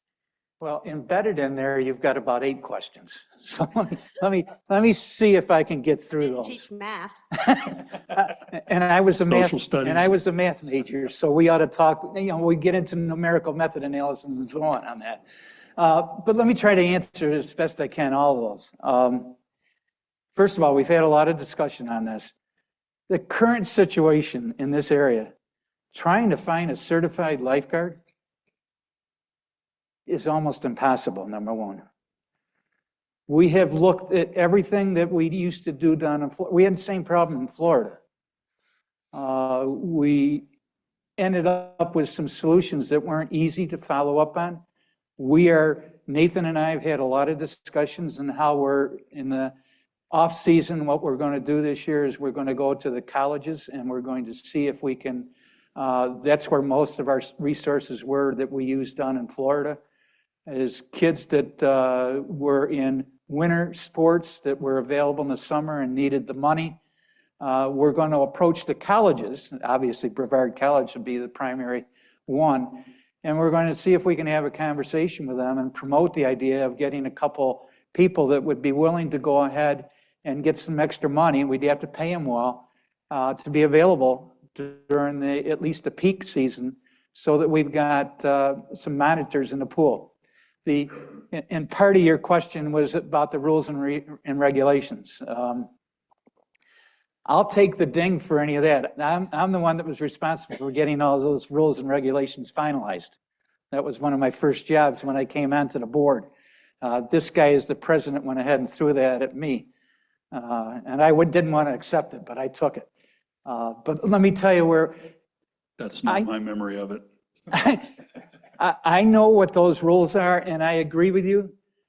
But until we can get somebody down there, trying to have those rules applied is almost going to be impossible right now. So that's why we are putting so much effort in, and Nathan and I talked about how we're going to put in place the ability to go ahead and hire some people that will be able to act as mentors so that we can apply those rules and regulations. And across the board, by the way, as a board, we're doing our best to try to make sure that we are enforcing all rules and regulations.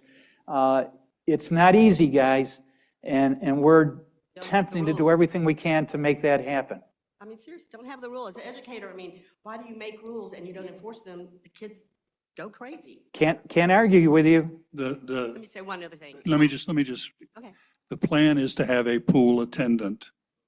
The plan is to have a pool attendant at the pool that can monitor these things. Now, you know, Jim Whitmore used to have a really, an old saw that he would refer to from time to time, and he would say, be careful what you ask for. You know, this attendant will be tasked with enforcing rules. Absolutely. And there's quite frequently instances where when members are asked to abide by the rules, things spin up very, very quickly. So, you know, the intent will be to have that attendant there with the requisite influence and authority to enforce those rules. Well, absolutely, if you're going to have one there for that. The other thing, I did want to thank the people that were on this project for doing what they've done. They put a lot of time into this. I also wanted to say something about Brian Phillips. I do the water aerobics and the deep aerobics classes.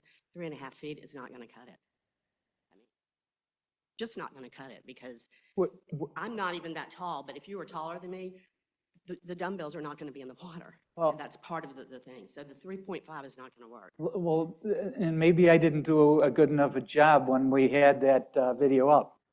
It's 3.5 to 4.5 up to almost where you see that railing is. What we're proposing to do, and I've been talking to Diane about it, is it's called a transitional plan to be able to enable some deep water aerobics where we have a platform that is at least at 6 foot. Trying to get to 6'5" may be a stretch because of the slope required for that. But remember, the majority of water aerobics users are on the shallow water. So we're supporting the ability of basically what you'll have a ramp from 3.5 all the way up to 5.5, and then going eventually to the 6 foot or 6.5 if we can do it. But if you look where that pool is now, it starts at 3.5. Yep. That's where Ann would be instructing, right Yep. there. And that would be a few people, and then we'd have to go further back because, again, 3'5", I'm 5'6". And then, again, what you said about the deep end, and I did talk with Diane about that, and just 2 days ago before she left to go out of town. 6 feet is ample. Well, talk to Diane, because I've been working very closely with her lately to try to make sure we do this right. And we think that we've got everybody covered. If we're wrong, obviously work through her to go ahead and raise the issues through her again. Well, while I'm standing here, I've got one more question. Why do we not have more than one option? Why is it this option? There's not A, B, and C.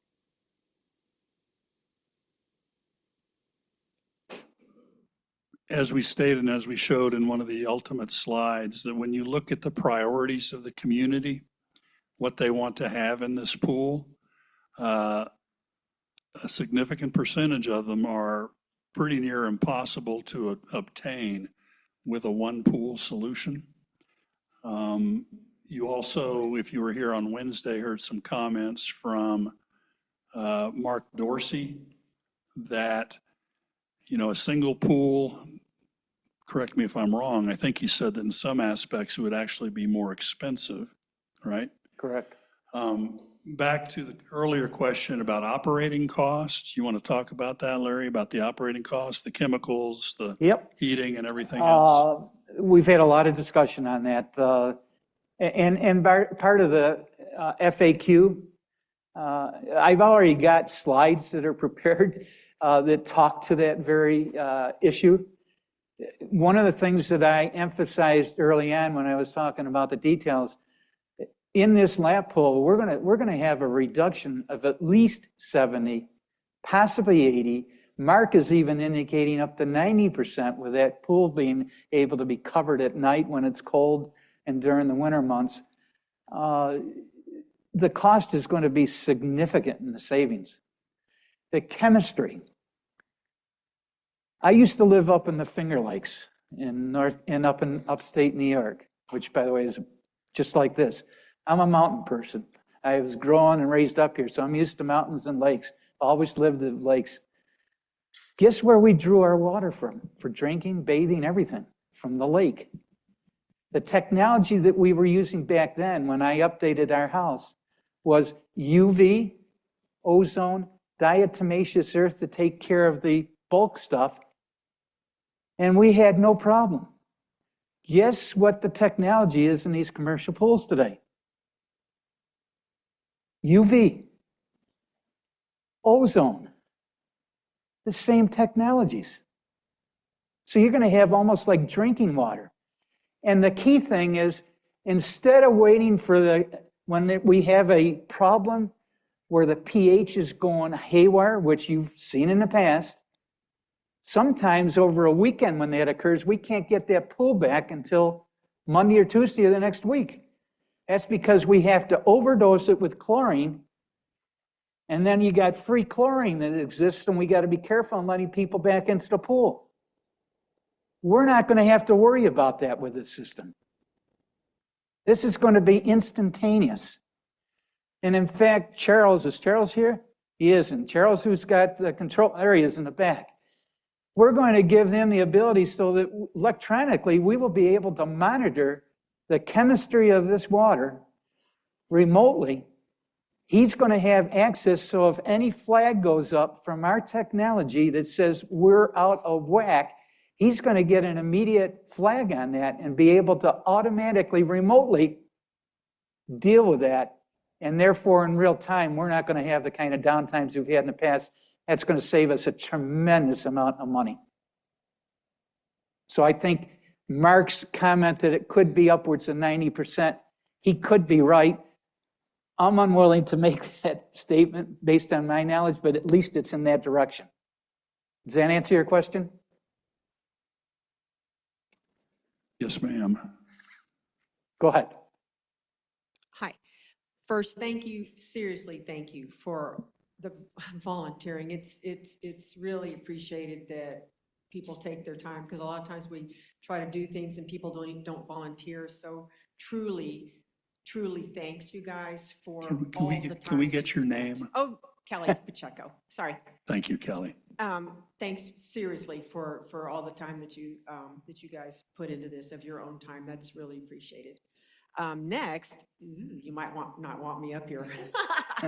I wanted to start off with a thank you, which is true, but I just would like to, the pool seems really large to me. And my question is, yes, I teach pickleball over there, so I am slanted that way. But this morning, perfect example, when I left, there was 40 people at the pickleball courts. There was one person at the pool. And this is at almost 11 o'clock this morning. There was one person swimming laps. And I see this a lot when I teach over there. And the classes I see the aerobics classes, they're fabulous. They're very well attended. It is an issue with the parking. I had a suggestion for that. Maybe we could stagger, because pickleball, because it's outside, it's hot in the middle of the day. And so if we could, and I don't know if the swimmers might want to shoot me or something, but in the mornings, it's easier for the pickleball because it's cooler. And then have the swimmers, maybe if their classes could be later, if we could get that staggered, that'd be one solution for the parking situation, which is, you know, it is a situation. And so that was one suggestion, but I guess I would like to see some numbers on why is, the pool just seems really big to me. And there's three, if you could show the one of the pool, there's three entrance there. Up at the very top, there's a low entrance there, over to the right, there's a low entrance there, over to the left, there's a zero entrance. I mean, oh my God, this is like a Taj Mahal kind of pool. And I kind of disagree with what you all are saying. I forgot the exact wording about with the amount of people that are in here, we need to have this kind of amenity and this kind of pool stuff and all this. And I keep getting back to left. What he said about the numbers, like you're saying, okay, there's this many people that live here. Great. How many people actually swim? I know that there's a lot of people that do take the classes and stuff like that, but how many, we are spending $3.5 million, and that leaves us with $1.5 million, which is our ceiling on the amenity. And we're going to deplete the 400,000 like that. And then we're going to have 3.5 million. We're going to end up with 1.5 million, which was what I'm like, oh my God, why is this pool so, it's fabulous. Don't get me wrong, but can we have another choice? Can we have like a, you know, can we have like a, and I'm not trying to get them to supply 50 different drawings, but can we do like an A, a B, and a C? Because with the amount of, again, when there was 40 people at pickleball this morning, this is at 11 o'clock on a Saturday. On a Saturday, there was one person at the pool, guys. And I'm not trying to say the swimmers don't matter. Of course they matter. But we are going, and like what you said the other day when I was here on Wednesday, the lap pool, okay, a few people said, can we make the pool? Okay, I'm like, oh my God, we are like bending over backwards, and I'm not against the swimmers, but this is a huge project for us and huge money. And I'm like, can we have a second choice or? No, so so again, thank you for your thoughts. So and to Dave's point that he mentioned earlier is, you know, the board's responsibility is planning for the future as well as what we have now. So we currently have 3,000 members. And I can't speak to what you had in terms of fitness users before when the fitness center was in the library, but I'm a firm believer if you build it, they will come. We now have 1,100 users of the wellness center. Mm-hmm. In my past capital projects where we were expanding dining, for instance, you know, we were doing $2.3 million in dining. We built 2 new restaurants. We're now doing $6 million in dining. So I'm a firm believer if we build it, the community makes the investment for now, for the constituent groups that we already have, I think there's going to be a lot more users that we're going to have and anticipate. You think so? I would be willing to bet. Yep. Okay. We'll triple what we have now. But is there some reason why is there some reason why we don't have a second option or,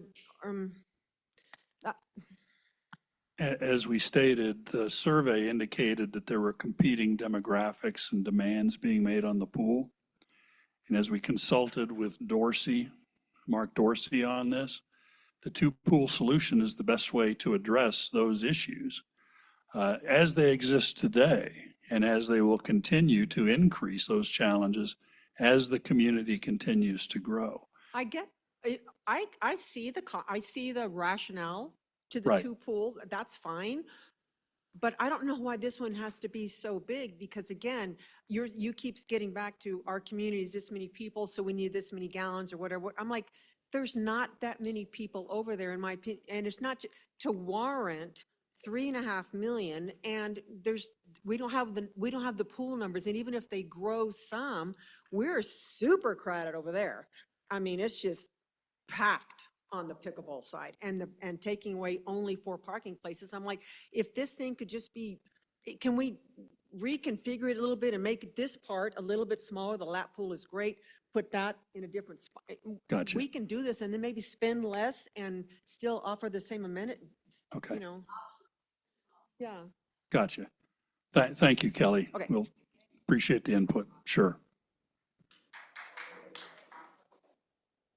Paul Behrens, 59 High Court, and Pardon me? Closer. Paul Behrens, 59 Iowa Court, and really along the same lines, I'd like to see what it'll cost for one pool. Obviously, you can see the benefits of two pools, but if you can get 85% of the benefit and spend $2.5 million instead of $3.5 million, I'd just love to see the option anyway.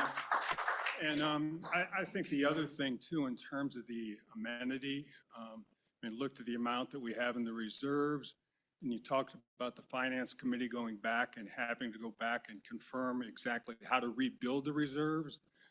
Could we also maybe share that information with the members? Because I know the amenity reserve itself, just in the last 2 years, has gone from $10,000 to $14,000. So you got a 40% increase, which is a large increase. It comes out of owner's equity at the point in time it's sold. So if it's to build all through that, then I just would like to know that also. So those two comments. Thank you.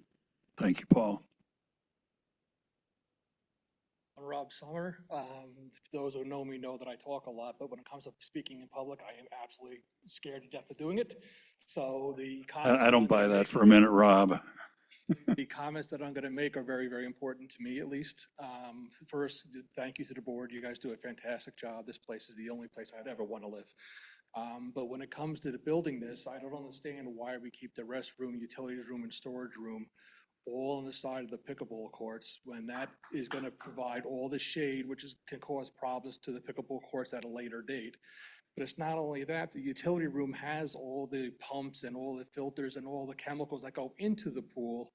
The fan is going to be pointing toward the pickleball. I'm sorry, the vent is going to be pointing toward the pickleball. So not only do we have to hear that, but you also might have to smell it and might have to have chemicals going into the airs. And for people who have asthma or anything else, I don't know why we can't just move the restrooms, utility room, and the storage room to the other side.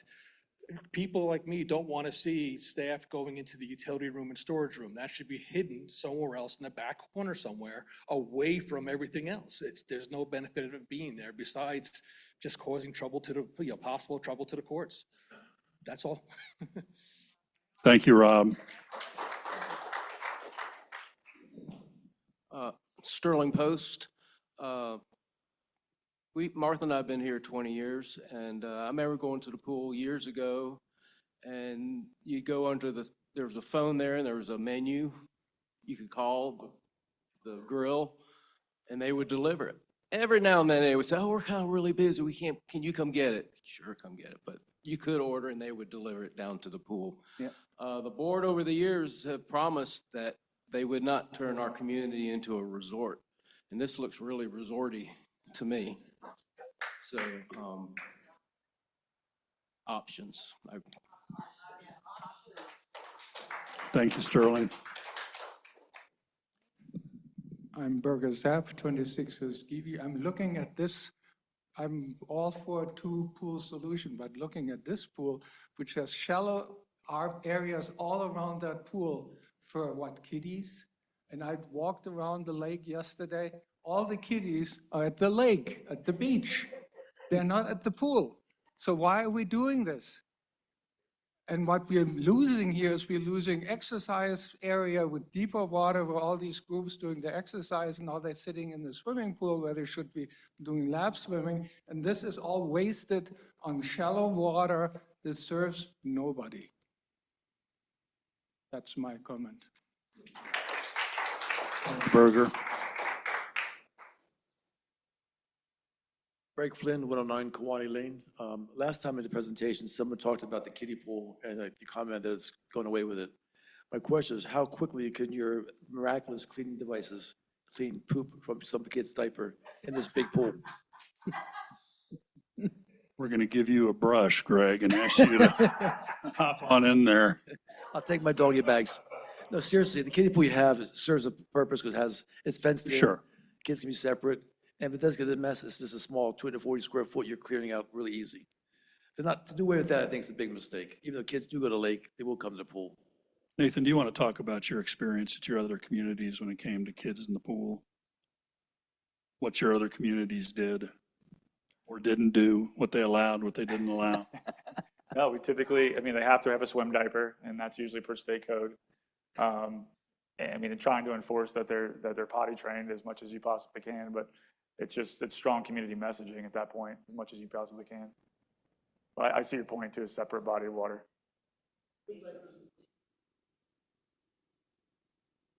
Yes, sir. All right, so this is a little bit about. You that are, building there. your name? My name is Tim Thompson.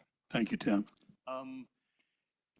In the summertime, even now, when you go to play pickleball at 8 o'clock in the morning, we have the screens there, the wind screens, and they do provide some shading on the court, but it's a light shading. With a solid building there, it's going to be a black shade. It's very difficult when you have a pickleball that comes out of a black shade into the light of the sun. It kind of explodes out of the light. So it's very dim, and then all of a sudden, bam, it's right there in your face. And the same thing the other way around.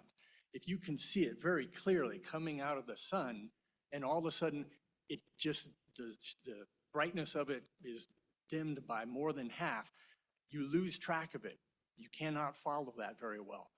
Having that building there is going to make the courts that are next to it pretty much unplayable, and it will be especially bad in the winter months when the sun is even lower down. Most of that court is going to be shaded. Those courts are going to be it's going to be very challenging to play there. When we do the intra-club events where we have teams from other pickleball clubs come to Coniston, they look at our courts and they're like, oh my God, you guys have got the most amazing courts here. But that's because we don't have certain things that you're proposing in this particular plan. And as Kelly said, I'm kind of curious as to why we're going for a $3.5 million pool when all summer long, this year and last year, there's about a 20-to-1 or more ratio between pickleball players and pool players, and there's never that many pool people there.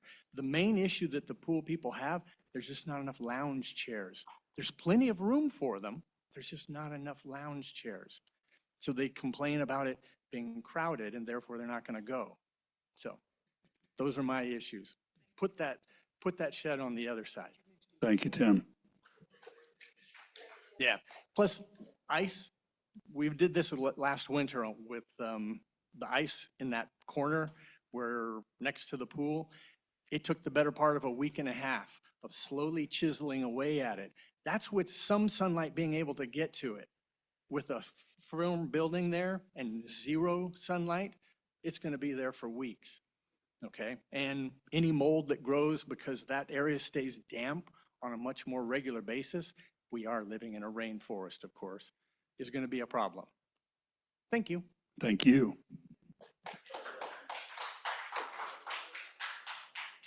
Hey, Larry, you put me up to this, and I got the coveted right at 2:03 slot, so appreciate that. And Richard, I'd like you very much to thank you for getting me into this stuff. I'm Ed Thomas. I've been a member up here for a couple of years. Richard taught me into getting into the facilities committee, and I had no idea this was what we were getting into. But I did want to give a quick perspective. I've been in 3 club pool renovations over the last couple of years. Bill, I got my round in this morning before the damn thing falls into 10 fairway. So I'm in, I'm safe. Anybody tees off this afternoon, you're on your own. So this is the 3rd one I've been involved in. This thing is, don't leave now, it's gonna be fun. This is the fun part. This is by far at least 3 times for the money for the 3 pools that I've been involved in over the last 6 or 7 years, and I won't tell you where they are because I get kicked out of those clubs. This is by far the best amenity that we've seen. The other 2 were rinse and repeat, dig it up, put a new one in. The cheapest one was $1.8 million. So I commend the board for putting together the budget and then hitting that goal at $3.5 million. With that being a part of that being a contingency, that's a big deal. This is a hell of a deal. And I can't say enough about how excited I am about that. Thank you.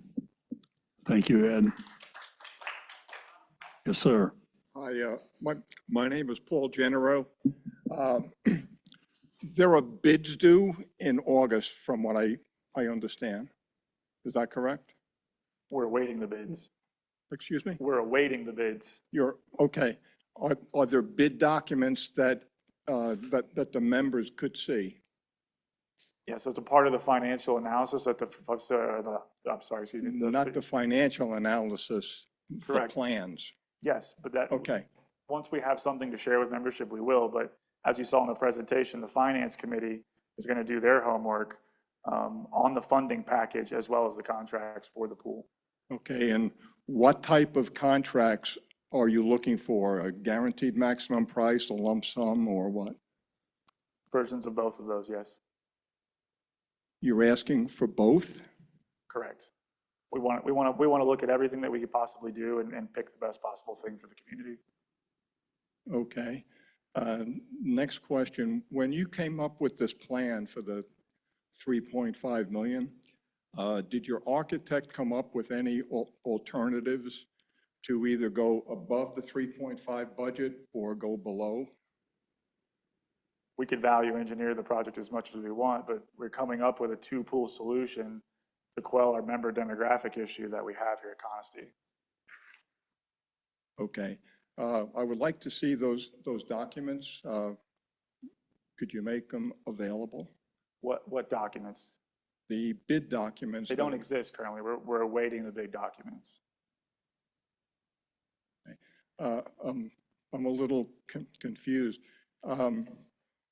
You have an architect, right? We have a pool design build firm that's come up with this design, and that's who's been a part of the first two presentations. It's Mark Dorsey with Medallion Pools. Okay, and he has prepared documents that are going out for bid.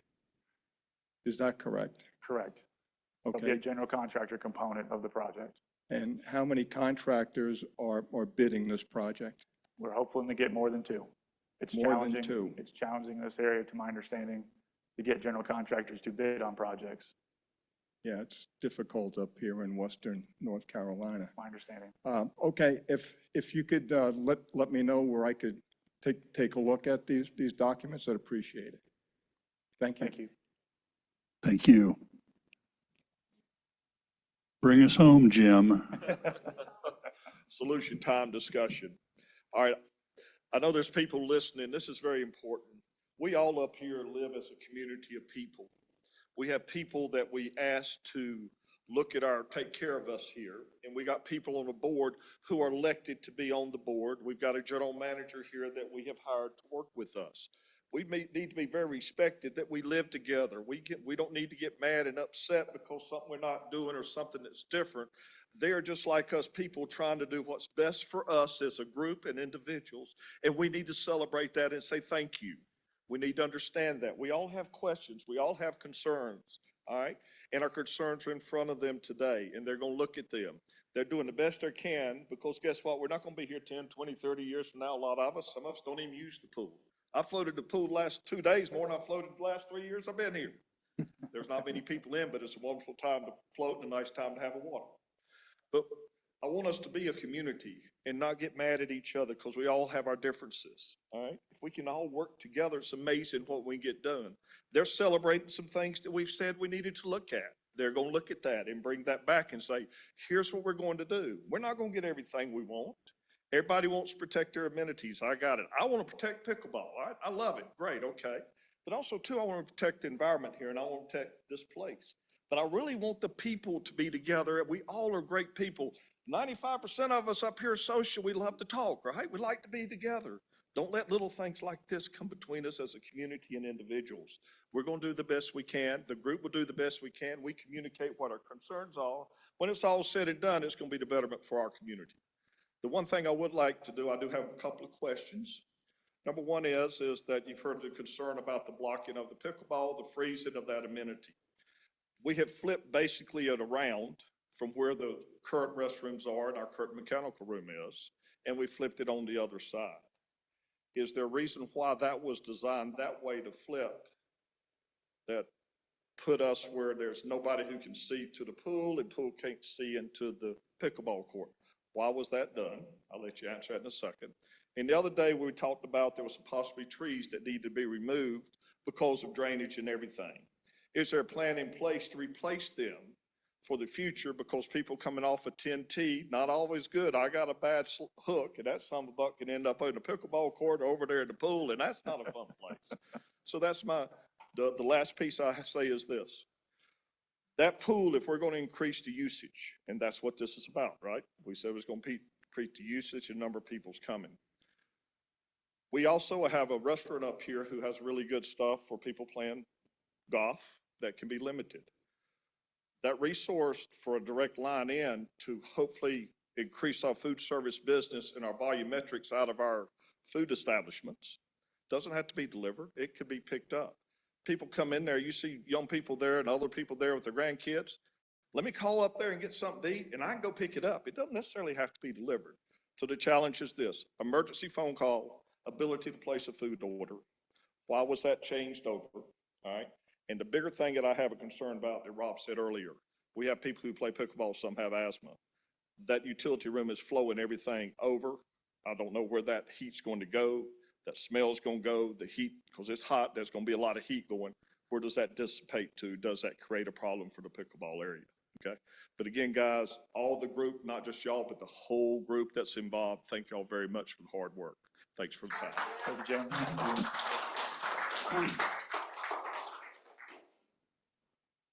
One quick one on the cost.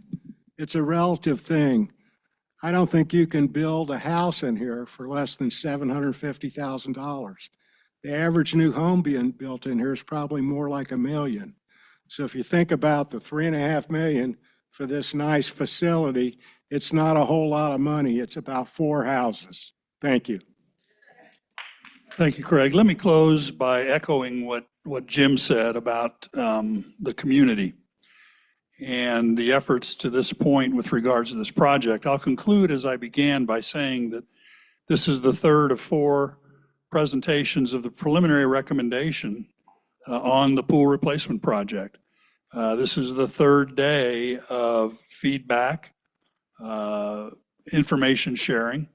Marty Hodgkins has gone through 2 big sticks in the last 3 days, taking down notes. Your thoughts, your feedback, your comments, your concerns have been captured, and they are already being looked at. We've got one more presentation to go, and that's on Tuesday from 3 to 5, I believe. And let me also point out that this is not a decision for the board to make. This is a decision for members to make. And if you look around this campus right now, this 3,900 acre campus that we have, we've accomplished a lot through the years.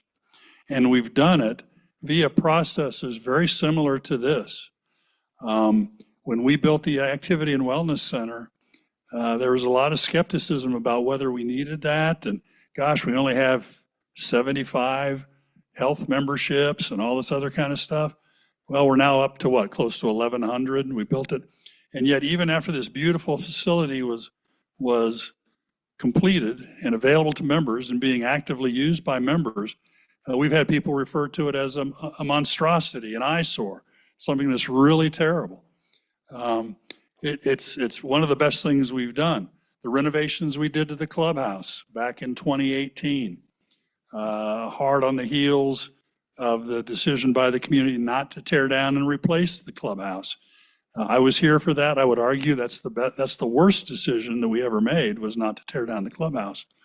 Because if you flash forward since that time in 2014, what we have is we've got $4.5 million in Activity and Wellness Center. We've got about $3 million in renovations, and yet we still have a pieced together 27,000 square foot clubhouse that in many respects resembles a rabbit hutch or a mouse maze.